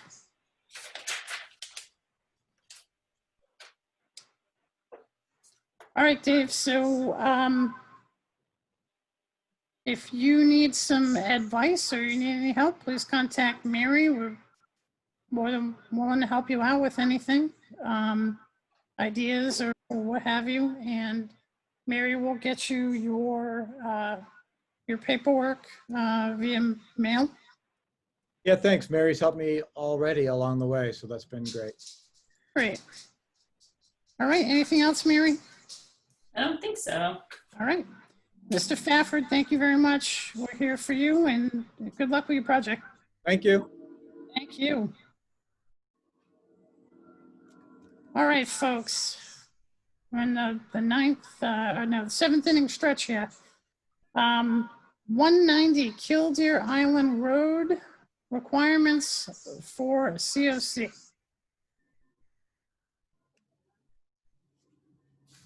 I'm not sure. Let's see if, is Mr. Vukovic on the phone? Yes. Great. Can you hear me? I can, a little quiet, but. All right. Can everyone else hear me? Yes. Hi, Mr. Vukovic. How are you? Hi. Okay, so really quickly, thank you for being here tonight. Conservation Commission, boy, you guys just don't make enough money to sit here and do all this. But Thank you, anyway, Mark. what I was hoping, Right we are. right, what I was hoping to do was just give you a quick summary of the project and my situation here. So essentially in 2017, we started the project with engineering plans for a proposed garage and a decking project. The summer of 2018, we started tree cutting and the building of the garage was started. And I continue to say the summers because we actually just come in from June through the beginning of September because we come in from California for the summers. Essentially, I've got my whole family out here, and that's why we come here for the summers. But anyway, so it's really fun. And at the end of the summer of 2018, I feel like all the inspections were done by the conservation agent, Mary, at the time. And I believe that that there was a few things that was stated that needed to be done in a letter from her. For instance, she required an as-built for some revised impervious calculations for a driveway that turned from pavers to asphalt. The engineer was rehired, and it was determined that the percentage fell within the requirements of the committee.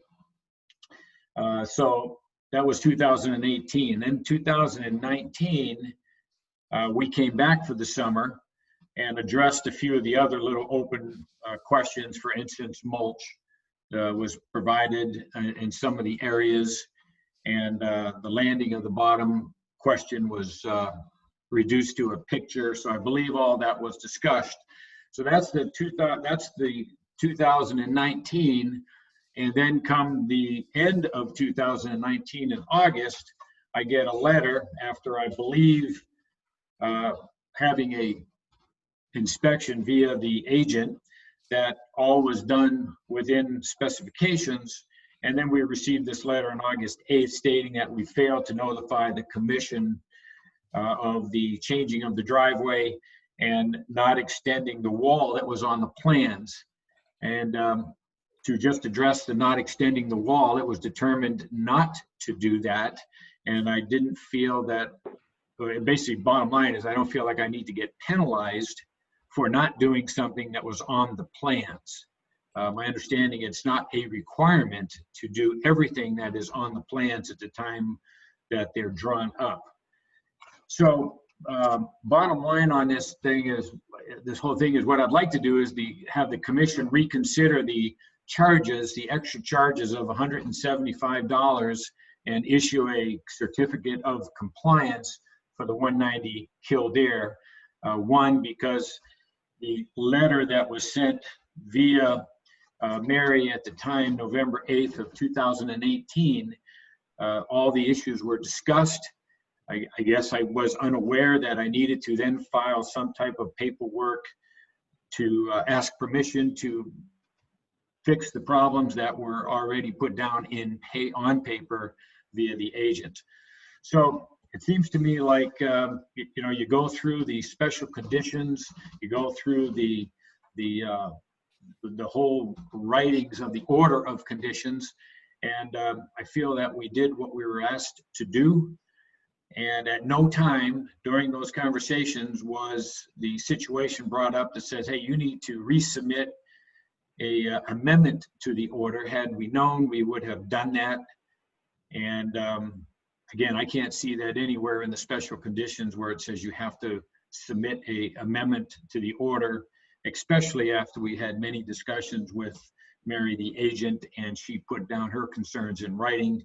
We addressed them. We paid extra for an engineer to come back out and do the impervious calculation. So that's all I'm doing, is I'm just saying, look, we think we did what we needed to do. We felt we did all the extra mulch, and we don't feel like the $175 charge is necessary or right.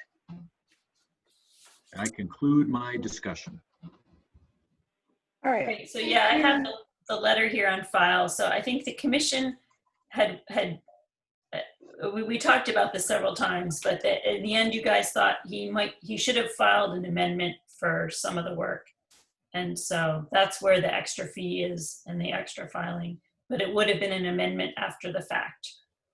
He has, rehired an engineer and did all the impervious calculations and stuff that we had already asked for. I was out at the site briefly, and I thought I had pictures, but I think my phone died at that point, and the thunderstorm was coming, and so I left. But it does look similar to how, this is a picture from a year ago, I think. It looks about the same. I think in my mind, it's reasonably stable. This is the section where you had asked him to extend the wall all the way. Yeah, I can see more stone there. This project was approved before I was on the board. So I haven't been out to it, but I would, seeing how he did rehire an engineer for the impervious calculations and so forth.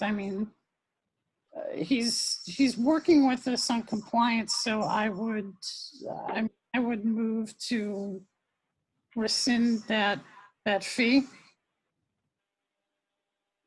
Any other comment first on the fee? So the fee was for an amendment. What was it we were asking to have amended? Just this piece of the wall? I don't recall this one, I'm sorry. Well, okay, so the wall, and then when he put his driveway in, he made it bigger than what was on the plan. So I think the amendment would have included that change as well. Okay, but in retrospect, we asked for a recalculation of impervious and got an as-built. That's right, yep. And everything was peachy keen as far as stormwater, erosion control, all that stuff. Yeah. Okay. So Joe, yeah, I don't why we asked to extend the wall, because I think thinking back, Michelle, I think it was Joe Kay's concern with this area here, which obviously, it is a little, it's stable, but there's enough rock there to slow down water coming down there. This is obviously a fall picture. So, I think it was Joe that wanted him to have the wall come all the way over because it would stop any erosion. Well, was the wall part of the original project? The wall was proposed in the drawings. But are Okay. you, but are you saying that just because it's proposed, it has to be done? Oh, No, no, no. no. I'm Okay, just but that's what asking a you're, question. that's how I interpret your fine. No, I'm just trying to get clarity on the issue. Yeah. So in my mind, if you proposed a wall and you built the wall and you stopped short, that would be a far different issue from you Understand. proposed a wall and didn't want to build the wall. I understand. Yes. We did not do what we proposed. Gotcha. Yep, which, you know, ultimately, I mean, that's your decision. So, so given the fact that you know, you obviously chose not to continue on with part of the project you originally proposed, I don't see why, I mean. Okay, just for clarity, that really should have been included in the as-built, because that's kind of the, here's what we said we wanted to build, here's what we actually did. So I think we had a communication issue here. Yeah. And this picture shows nicely the wall and then that little piece that wasn't built. Yep. Yeah, so there's plenty of rock there to slow down anything coming down that little alleyway there. So, So I'm inclined to agree with you, Joey. okay.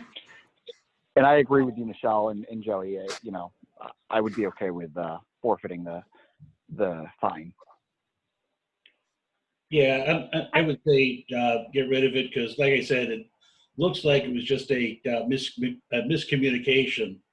You know, if they had shown it as not being the wall on the as-built, it never would have ended up being the issue it was, and nobody noticed at the time. So yeah. Yeah, and so he's also, this was all to get his certificate of compliance. So he's also asking for a certificate of compliance at this time. But at this time, Mary, you don't see any other issues? You Nope. said it's stable? Nope. Okay. So with that said, this was a discussion item. So do we want to take a vote on rescinding his 175 and issuing a certificate of compliance? Sounds good to me. Okay, so any other discussion? If we don't have any other discussion, then do we have a motion?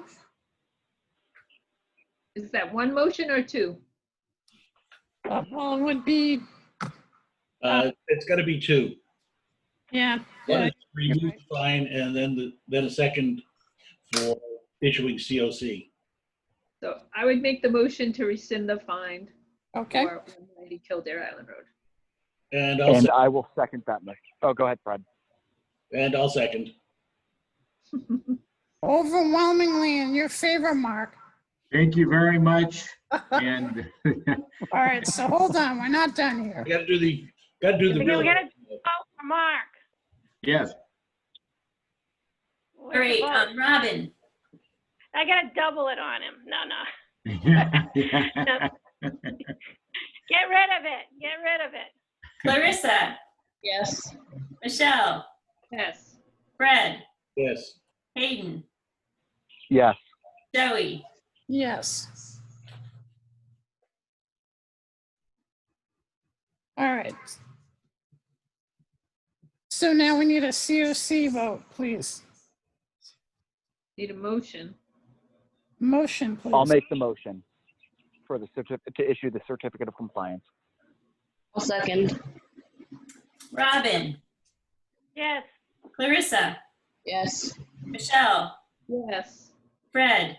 Yes. Hayden. Yes. Joey. Yes. All right, so Mark, You will be refunding. Mary will communicate with you on a refund, and we approved your certificate of compliance.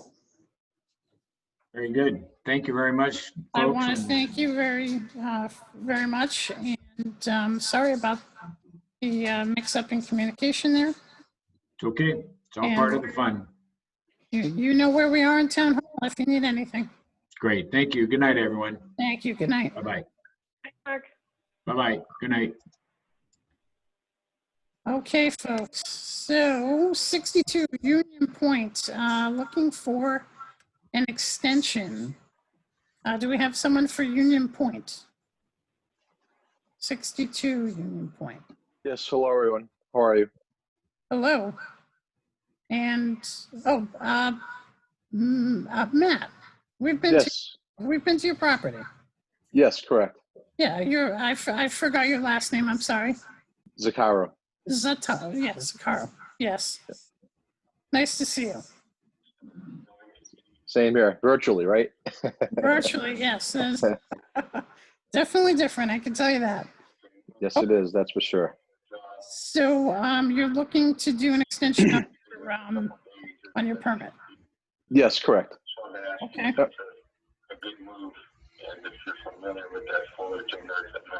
Mary, were these recent photographs? Yeah, I was out there just a few days ago. Okay.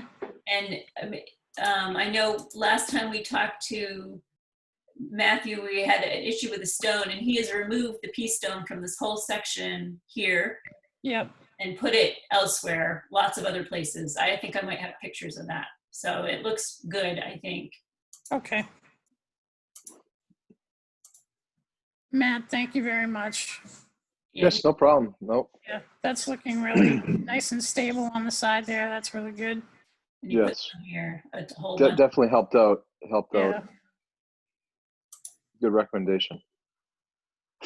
Great, I'm glad. All right, so is this, so you had a second phase that you were looking to do with an extension on the house, is that correct? Yeah, so we filed this project years back. We filed it for everything, just to give you a little history, because it's probably before you were on the board. And what we did was we as you can see in the drawings, a new retaining wall replaced the existing retaining wall that failed. We took down 26 trees, 90-foot white pines, and then hardwood. And then you can see we got the garage in the house there. So we built the garage portion, and we left out the house piece where the existing house was. We demoed the existing house, and now we're looking to move forward and build the remaining part of the house, which is referred to as phase 2, but it was always on this plan as like one project. Okay. So if I may, has anything changed as far as development plans No, we have on file? no, everything is still moving forward as planned. Okay.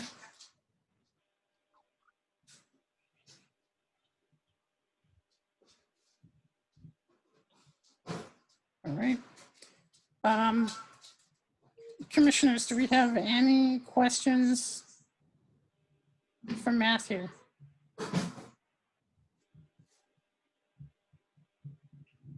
No. Okay, so we're just looking for another, do you need another 3-year or? Yeah, let's be safe and just say 3, but we're gonna, we wanted to put the foundation in the ground, begin construction, last fall. Okay. But let's just be safe, because let's say I'm not going to do any work in the summertime. I don't want the dust and debris and stuff like that. Yeah. Possibly moving around into the house and the kids playing in it. But in the fall, looking to continue to move forward. So I'd say it's probably take 2 years to finish that portion of the house. Just estimated, but to be safe, let's just have 3, conservative. Okay. I would just recommend that for this next phase, when you start the development process, that you reach out to Mary, so that you can just cover with setting up your erosion controls, and just like you did with, with your phases from before. Just Yes, no, for pre-construction. will do, and we're going to be putting up all like the sediment fence and everything like that down where the wattles are and all that stuff. But yes, we'll definitely set that up.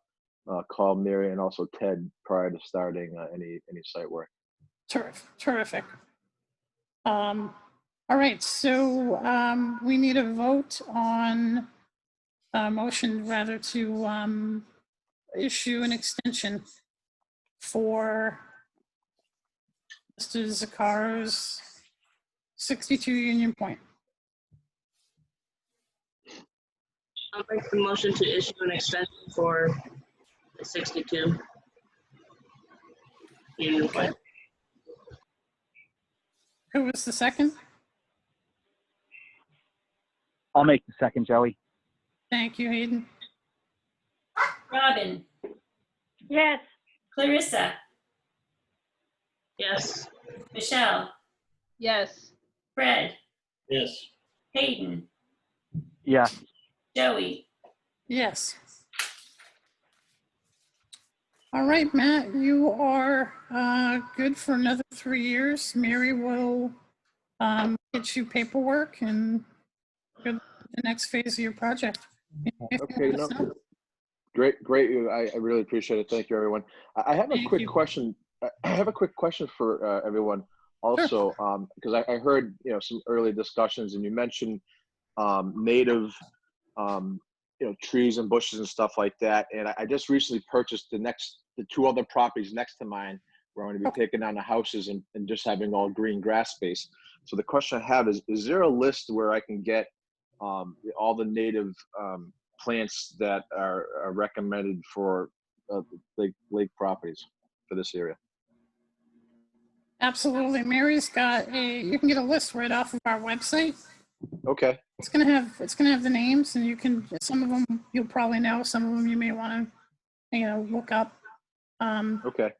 So, but however we can be of help, reach out. No, that'd be great. Right now, the engineers, civil guys, they're all designing the drawings, just waiting on the final, so I'm getting everything resurveyed for those 2 properties. So now I'll have the drawings put together, and I'll have Pat come to the meeting with when we present it, once everything's filed. But the next couple of months, I'll just give you that heads up, like 3-4 months out. Okay, sounds good. Great. All right. Thank you so much. Thank you very much. Have a great evening. Yeah, you too. Take it easy. Bye, everyone. All right, bye-bye. Okay, let's see here. Joey, I think we're addressing the Zero Black Point next, the next things, because we're done with all the rest of our other applicants. Yes. So do we have anyone that's representing Zero Black Point? I'm here, Joey. Mike Hopkins. Mike, how you doing? Good. Okay, thank you for joining us. Mary, you were at the site. Can you just take us through what was discussed? Yeah, well, I went to the site because I got a call from you saying that work had started and that I should go check it out and probably put a stop if it was.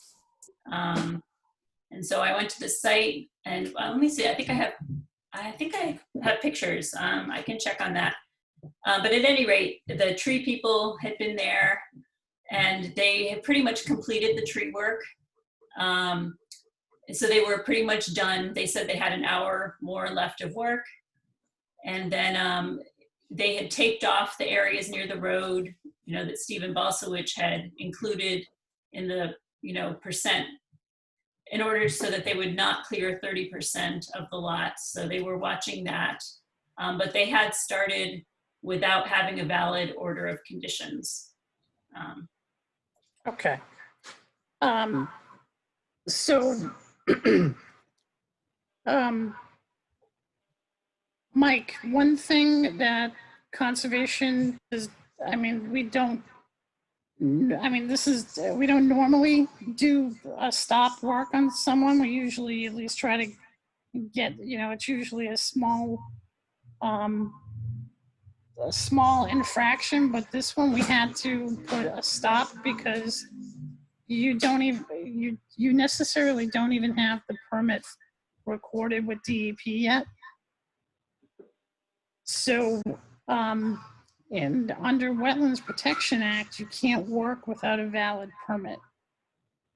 So that's unfortunately why we had to put the brakes on it, because what happens is you get approved, you get the approval for your project. We obviously, you know, we went through the motions with you, and, you know, we mutually agreed upon how you would proceed with the project. And then the next part of that is we move to issuing an order of conditions. And once you get that order of conditions, that's your permit. That's the green light from DEP that, and from us, that says that you can move forward with your project. So I don't know if there was a communication breakdown somewhere, or what had happened, but you know, someone called and said that they, you know, there's work going on a site that doesn't have an actual valid permit yet. Under the law, we have to stop it. So I'm sorry that had to happen. And typically, I will tell you, typically working without a valid permit, you know, there's an $800 fine that comes with that, which we're obviously not going to enforce that on you, but we did have to just, the proper procedure is we stop you, you come, you talk to us. If we need to, typically it's, you know, amending a project if needed, but in this case, you kind of violated your own order of conditions because you can't work without the permit. So,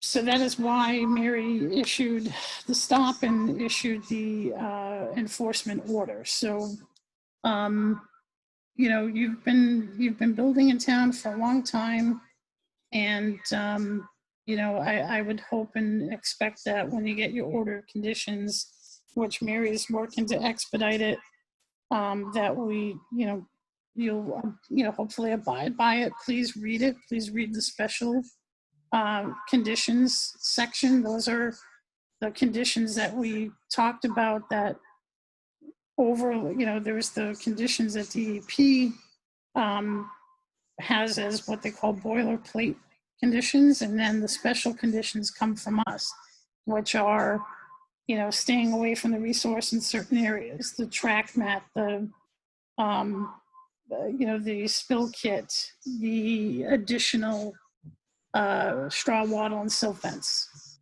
things of that nature. So with that said, Mary, do you have, I mean, have I missed anything? I don't think so. I mean, the board's, I guess, you know, after our last meeting, it was so late, the board never really discussed conditions that they wanted on this project. I know a few board members emailed me conditions that they would like to see, and I wrote up a suggested list. And I believe it's possible a few of them were not discussed at the last meeting, so we might want to bring them up with Mike right now.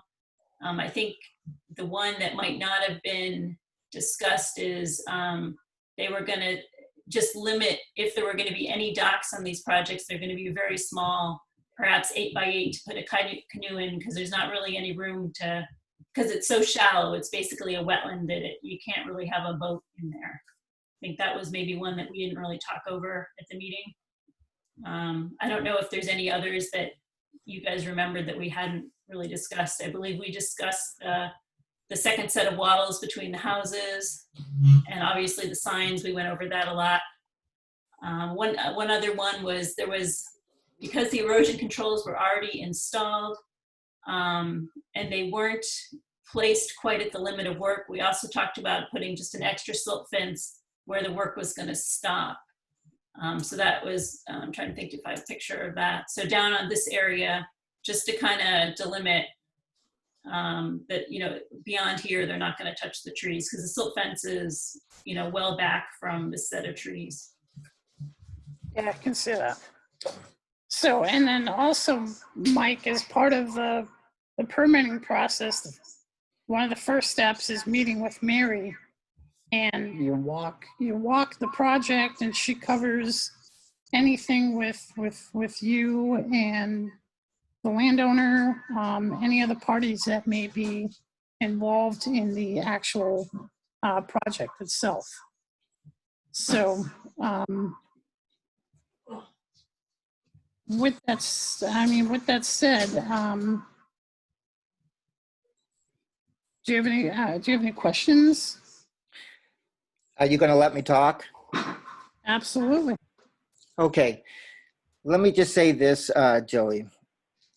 I talked to the building inspector to keep going. This has been dragging on for me. And I know COVID, and I've been very patient. And usually with Steve and his plan, I'm one and done, maybe two. And it's been dragging on. And because, I mean, I haven't started any new jobs since, and this started back, I think I got my DEP numbers before St. Patty's Day. Those silt fences and the DEP signs and everything I had on has been there since March. I know, I granted in these Zoom meetings, they're not the greatest and everything, but what happened is you guys kept pushing me.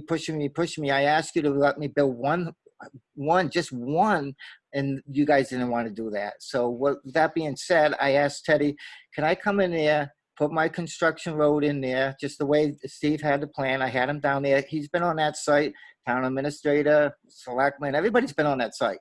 So what, including Mary, I'm sure, including you, Joey, I'm including, I think the whole board's been on that site. So with that being said, Ted said, no, Mike, go ahead and proceed on. He goes, you're halfway out of the buffer zone. If you have to clear some trees and go in there and do some exploratory things, go ahead. So what happened was you guys gave me the approval on June the 29th, I believe. With that being said, you guys didn't discuss any order of conditions when you approved that. You said, oh, we'll talk about that later. I never got informed. To this day, I don't even know what the order of conditions is. I asked Steve, all right, we got 2 plants between each house. Okay, that's 8 plants. Yeah, okay. And we got a wall. Yeah, they want wattles in between. You guys wanted to dig a trench, which is foolish. Mary's been out to the site. The site is contained. It absorbs everything. So what you guys ask and put wattles in between foundations while I'm grading. All right, maybe at the end of the day, I'll throw a wattle in between, but I'll be moving those things so they're not getting staked. I'm doing proper management down there. And everybody was aware of what I was doing. I do not have a building permit. So I wasn't digging foundations. I wasn't digging and pouring concrete or doing anything. I'm just trying to expedite it. I would never have gotten that tree guy back for another 6 weeks. It's been dragged on, and it's been a hardship on me. And you guys don't understand that you guys are one way and I'm another. I see how things go flying through with everybody else. You don't say nothing about parkettes being clear-cutted over there and this and that. But what happens is I'm getting a lot of pushback, and I'm trying, you guys don't look at the big picture. This big picture was a dumping station. Everything I'm cleaning out of there is better for the lake.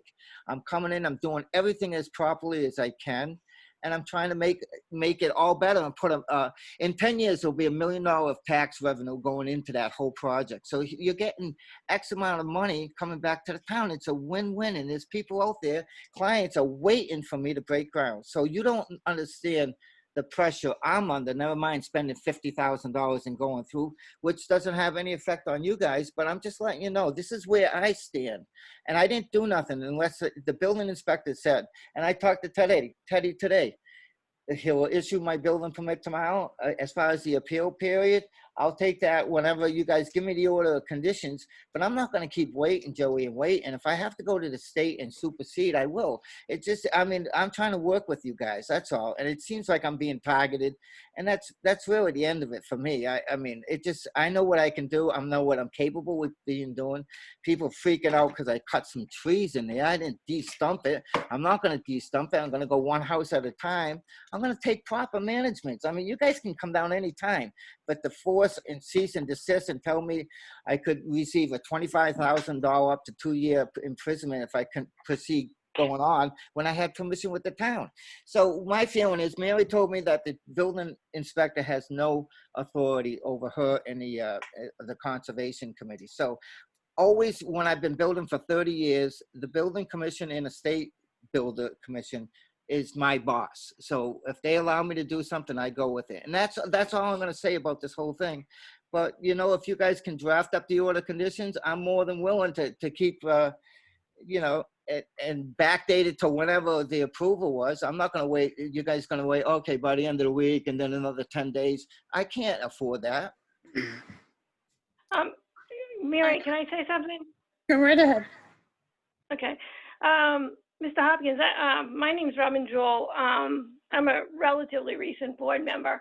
I have not been on your property, but I totally, you know, can feel for you.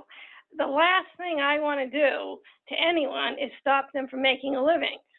Okay, that being said, you know, and I'm sure you're equally concerned about the lake as we are, and really I am. I've been on this lake my entire life. But a lot of what was time that went in the last 2 meetings was answering questions of your abutters. Yeah. So unusual. I mean, I'm, like I said, some of it, you know, I'm noodle and it was endless. And poor Joe is, you know, I actually thought you know, that he was, because he did have to be firm, and she's got a right to ask questions. I'm not saying that. But the questions did go on a long time, and we're just doing our job that we have to answer the neighbors. So that was a big part, you know, and I wish that when we're criticized that people would hear it. It's really, there's a lot of people we have to please. You know, I mean, I want everybody to build who wants as long as they stay within the guidelines of keeping the lake nice. But then you got to remember your neighbors, and a lot of neighbors say to us, well, don't say we complained or something, you know? So and as far as the targeting, I don't know why anyone would target a builder. You know, we want to build relations with the builders. Yeah. This is a group of people that we want to work with, because you're going to build these nice homes on our lake that we want made to protect the lake, that not to harm the lake. And it really does sound like you are just as sincere about it as I am, but we had to answer your abutters' questions. So I hope you consider that if you're critical. And again, the letters that go out, again, they're new to me. I mean, every kind of legal letter, you got to pay a fine, imprisonment, they're going to renew the death penalty and all that. You know, that's not true. Yeah. I mean, if you do, you know, this is how, you know how the state works. So, but I just hope you consider that was part of our job too, is to answer your neighbor's questions, okay? Yep. As far as that neighbor goes, she wasn't even a butter. She wasn't on the list. So, and she's on the Webster Lake Forum if you want to read about everything she wants to say about that.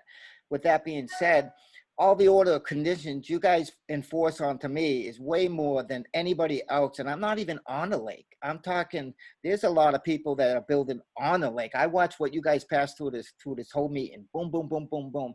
I've seen things, I mean, I just see things going on, and then I'm here. And if I went to the state right now, I'll tell you what they'll do. The state has a different guidelines than you guys. I wouldn't be ordered any of these things and allowing you guys the 25-foot setback. I'm working with you guys at the signage. I'm talking a lot of stuff because I had to go to the state before on other boards in the town of Webster, not you guys, from before, because I get pushed back, because usually it's my client or somebody that it's not usually me, because if you talk to anybody in the town, you can talk to, I don't care who you talk to about. You ask my name, you'll get a reputation from me. I've been here for 30 years. I was born in Webster. So with that being said, I'm going to do everything in my power. You guys don't, if Todd Gerard was on the board, he would nip that in the bud, and you guys have a runaway with all these people that aren't even a certified butter, and they're running your meetings down it cost me an hour on that last one. I would have shut that right down and just say, hey, listen, let's finish this meeting and we'll talk to you later. But they don't have any right, because now they're asking questions that you as the board already know. So There's things, you know what, let's not even get in a match. Just tell me what I have to do and we'll go on and let bygones be bygones. And I appreciate you not hit me with a fine. Give me my order of conditions and you guys can come down anytime. I appreciate that, Mike, and I'm sorry that you feel targeted. That is not the case with us.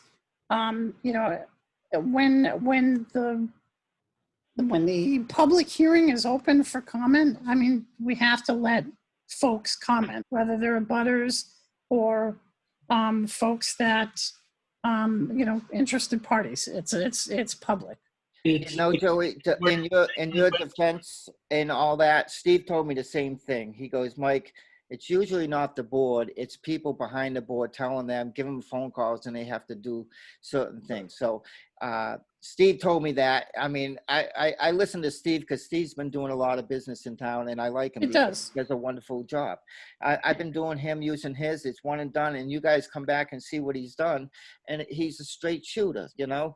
But with that being said, I'm willing to let bygones be bygones because I don't want to go into a match and throw written letters to you guys. And the reason why I write letters is so it's written public knowledge to you guys. If I go to the state and I just say, well, this has been ongoing, I need to prove to me and to my attorney, hey, these guys, this is what this poor kid's been doing. Yeah. So when you get a letter like that, nothing personal, it's straight business, Joey.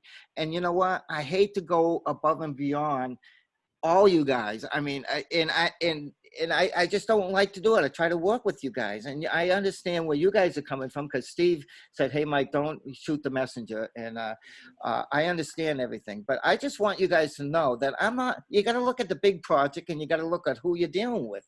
It's not like I didn't build 40 houses on a lake, more than LaBelle and everybody else, but I see what everybody else is doing.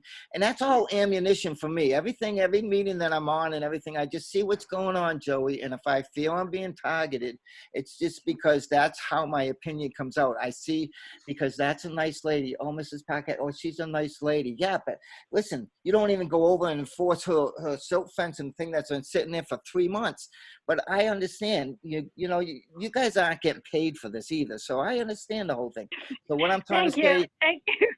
I'm trying to say that I'm willing to let bygones be bygones. If you guys can just give me my order of conditions, I'll abide by them. Mary can come back on.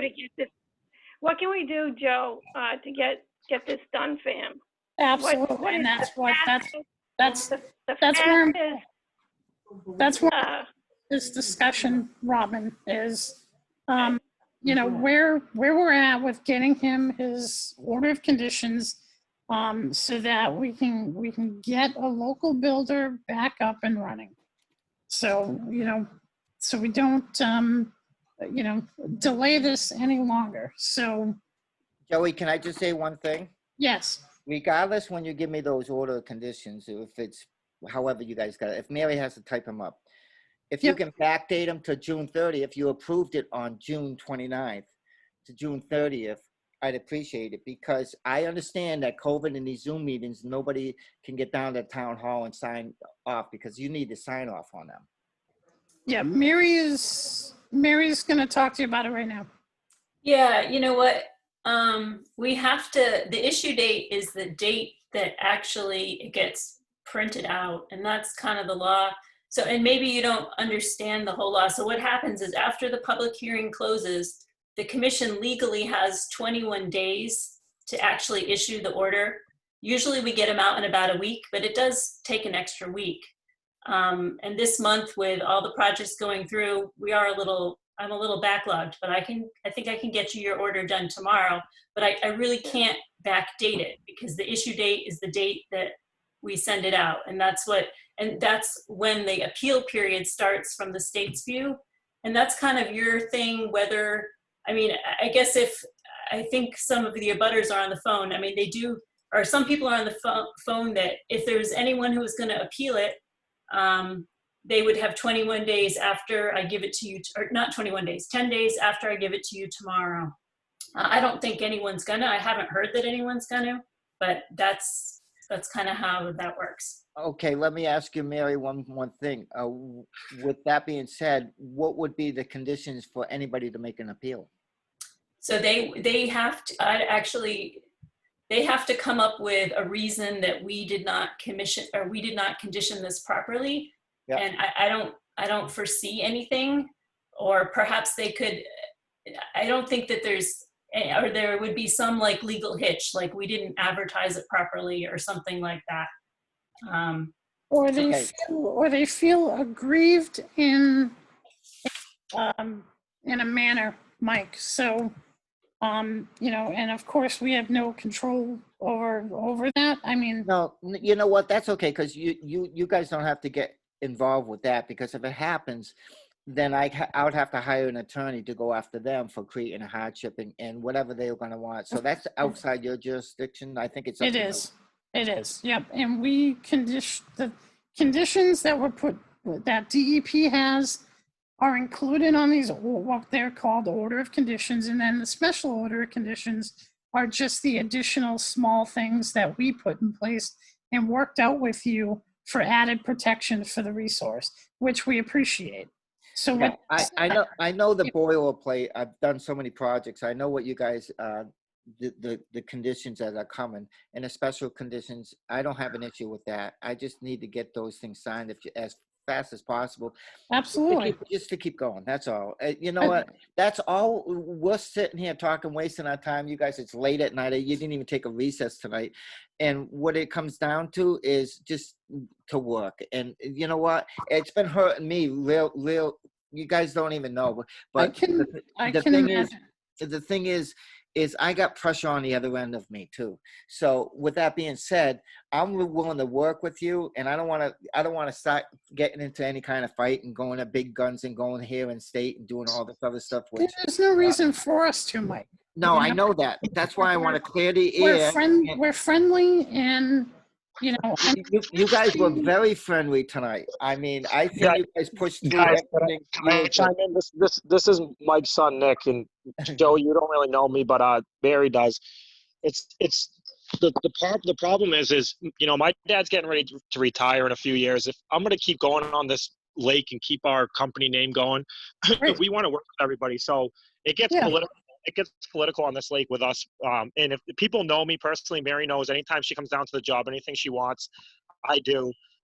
Any quality work you see we do, you know, as far as retaining walls and water control for going down into the lake, we take care of it. So it's not good for our mental health. And it's, you know, it really stresses us out when, you know, I can't even go on the forum without seeing people just bash us. They don't even know who we are.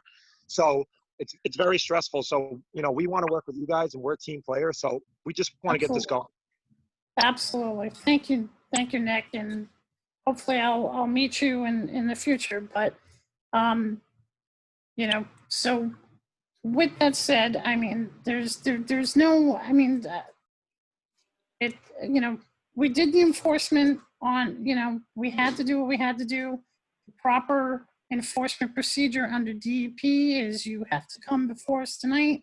We talk about it, what happened, and then the commission ratifies it, and we allow you to get back to work. But in this instance, Mary, there's usually an order of conditions already issued, but there's no order of conditions yet. So Mary is gonna get that up and running for tomorrow. Mary should probably meet with you. Mary, I know you're so busy, but are you able to meet with Mike in the morning and maybe cover some basic stuff for him to just get him going for the day for protection? And then you can work on his order of conditions and then get it to him. Is that feasible? Well, I don't know how Mike wants to do it. I mean, I think I can have the order done by lunchtime if that's good for you, Mike. Yeah, that's fine. I'm going down to see Teddy anyways. I talked to Teddy and the town administrator today, and I got a meeting. So noontime's fine with me, Mary, as long as, you know, I think everything's in order down there. I did stop work. She asked me to stop. I haven't done anything since. So I appreciate that. Well, you know, like my son said, Nick, he knows I'm stressed out to the max. He's going to take over anyways. And I mean, they're doing a museum. They're doing major projects too. It's Yeah. just not, and Joey, you don't know me because I went through a bunch of boards, and you have no idea of what we're capable and what we do around here. And even Teddy or even Mary knows. They'll ask us to go over to Catherine Swanson's to fix this issue for water runoff, and we go in. They ask us to come and straighten things out on the lake. So it's just not just you got to consider the whole picture and who you're dealing with a lot of times. And with that being said, I stopped. Mary asked me to stop, I stopped. Everything's in order down there, and if it's not in order, I'll make sure it's in order. Even saving trees that aren't on there, I'll save birch trees, move the wall back. It looks like I can move it back a little bit further, and we're going to do site design. And when you guys tell me that you're going to, dig a trench and do this, and we eliminate that, thank God, I will supersede you guys and just tell you, you know what, that's not realistic, and I'm just going to let you know right off the bat it isn't realistic. So we decided that that you didn't have. No, that's not going to happen. I know that. So yeah, and that's why it was important to have the condition. Yeah. So okay, I'm good. I'm all right. So Mike, I had given Steve Balsowitz my email and information, and I if you can get it from him, contact me anytime. If you've got questions, contact Mary. We are here for you. We're looking to be, a lot more service oriented than what people, perceive us to be. And, I just, this was an unfortunate situation, and let's, as you said, bygones be bygones, and let's move forward. So Amen. So with that said, we're gonna need to just make a motion to lift the enforcement order.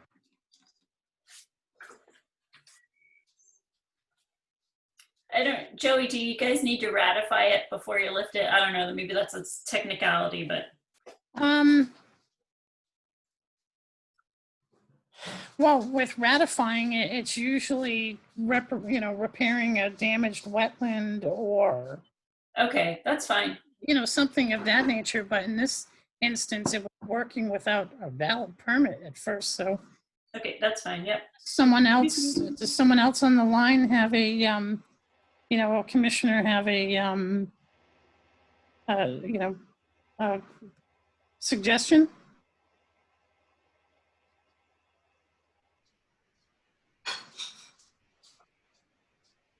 Are you allowing public comment? We are not going to allow public comments on this, as this is just a discussion item and an enforcement issue. If it were a public hearing, it would be a different story. If there are questions or comments, I would direct you to get in touch with Mary. So do we have a motion to lift the enforcement order? I motion to lift the enforcement order. Okay, do we have a second, please? I'll second. Okay. All right, Robin? Yeah. Clarissa? Yeah. Michelle? Yes. Fred? Abstain. Hayden? Yes. Joey? Yes. So with that said, Mike and Nick, Mary will hopefully get your order done for tomorrow. And before you start work again, just meet up with Mary. And I will, Joe. For pre-construction meeting, because that was part of the sequence that needed to happen that didn't happen. So I appreciate it. If there's anything that you need, please reach out to Mary, and if you need my information, please talk to me. I'm here for you. So. All right, I appreciate it. Thank you. All right, thank you. All right, Mary, Anything else here? I think we had on the agenda, this is just a reminder that people need to do their conflict of interest training and open meeting law. I know we were pushing that back in March and then COVID happened, and just a reminder for people to get that done. And if you need the email link again for that, you can get in touch with Kelly. Yes, Hayden and Robin. Mary, why don't you just send it out so that we have it in our fresh email box? Absolutely. Right. And I think this is something that not just the new commissioners, but all the commissioners need to do every year. Yep. Okay, so next item was state land and docks near Cedar Point. Yeah, we had a complaint from someone that, and I have not been to the site, but there is a piece of state land, and I guess I can pull it up on the GIS. And there's someone complained that some new private docks are going in there, and I don't think we usually allow private docks on state land, so I don't know what the history is or who put it up or anything. And this is near Cedar Point? Yeah, let me see if I can pull up the GIS. Well, if it's state land, I don't know that we even have jurisdiction over it. I mean, I think that's something that we report to DEP. Yeah. But as the local,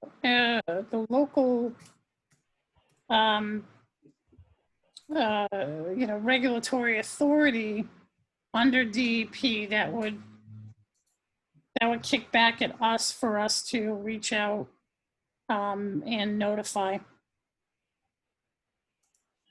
Yeah, but since it's kind of hard, the only people that we could contact are the landowners, which is the state. We have no idea who it is. Although if there are boats there with registrations, you could probably trace it that way. Yeah. So is this something that we need to go down and see, or?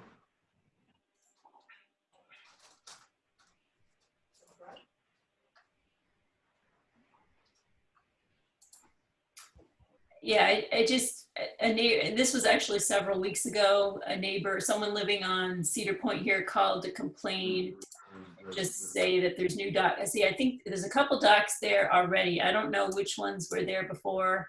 This is an old, but see, this whole land here is state land.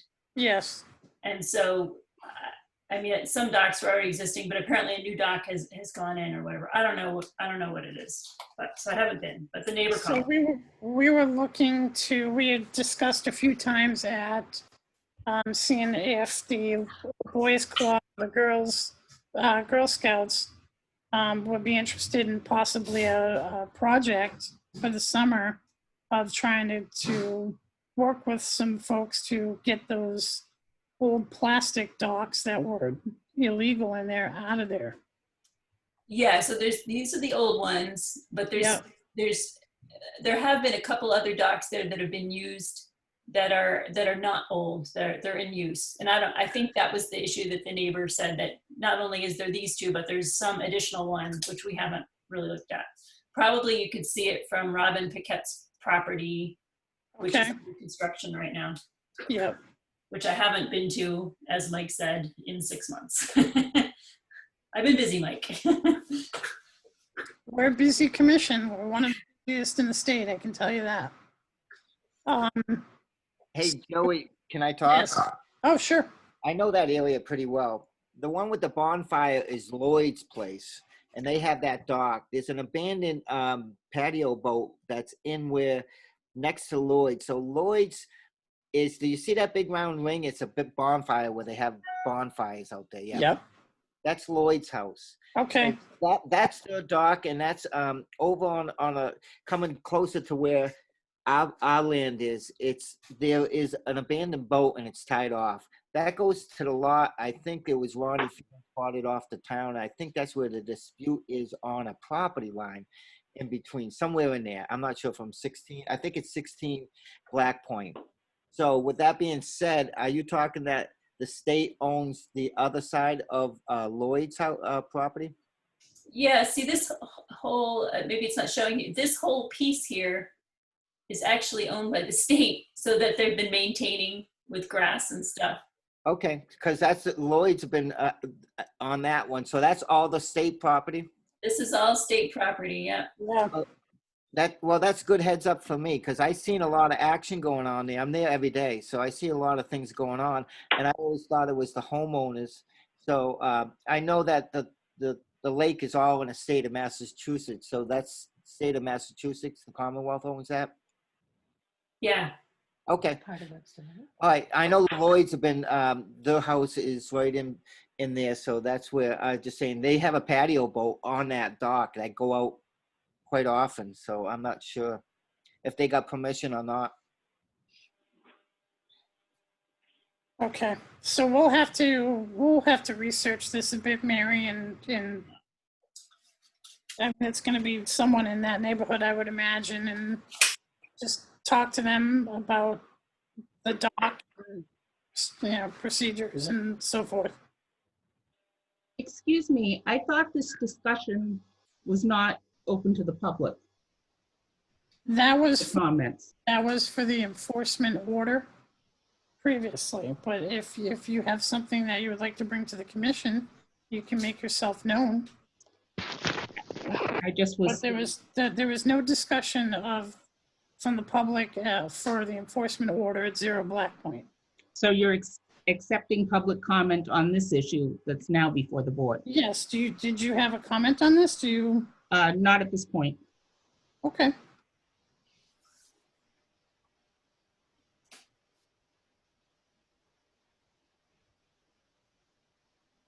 All right. And that is the end of our agenda. Mary, do you have some things for the agent's report? Did I do one? No, I didn't do one because I know you've been busy in the holiday, and yeah, since it was only a week back to getting back in order in the office, so I understand. Yeah. Do the commissioners have anything?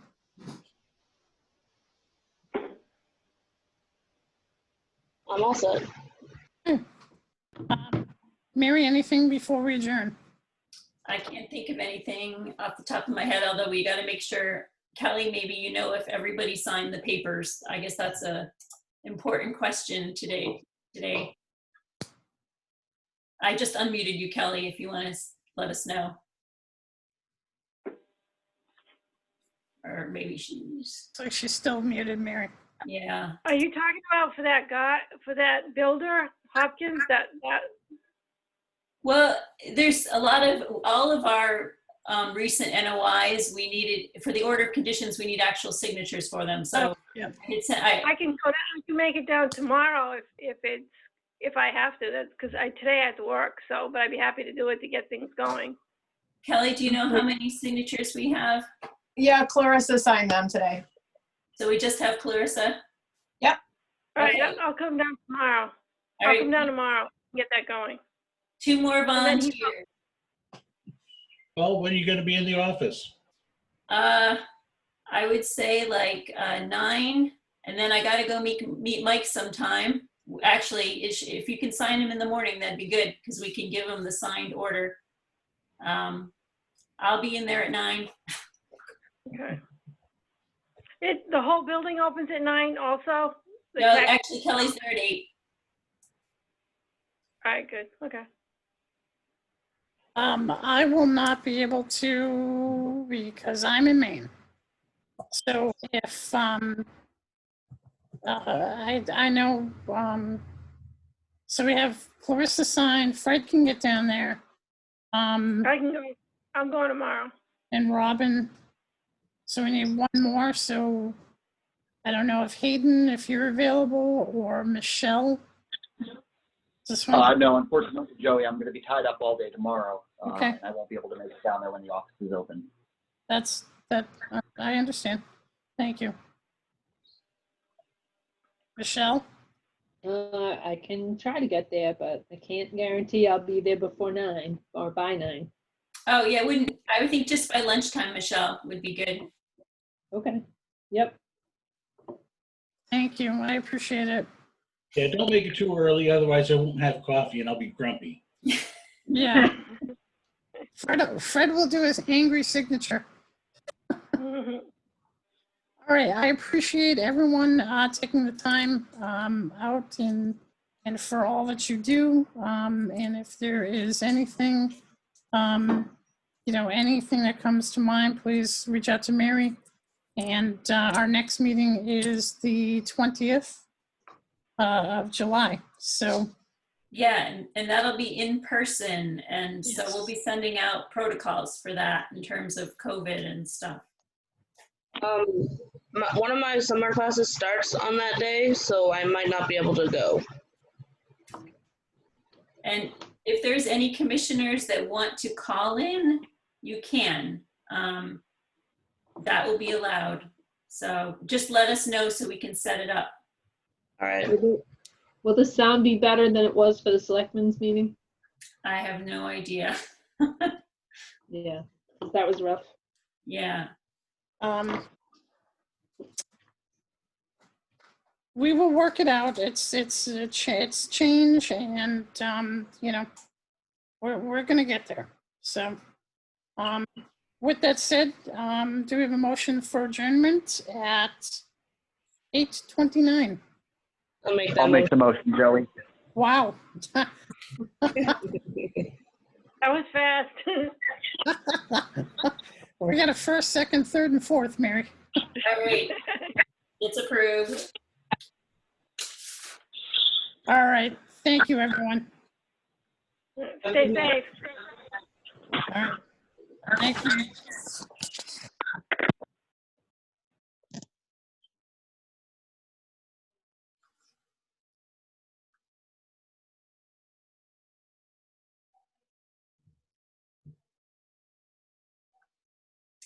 All right, Kelly.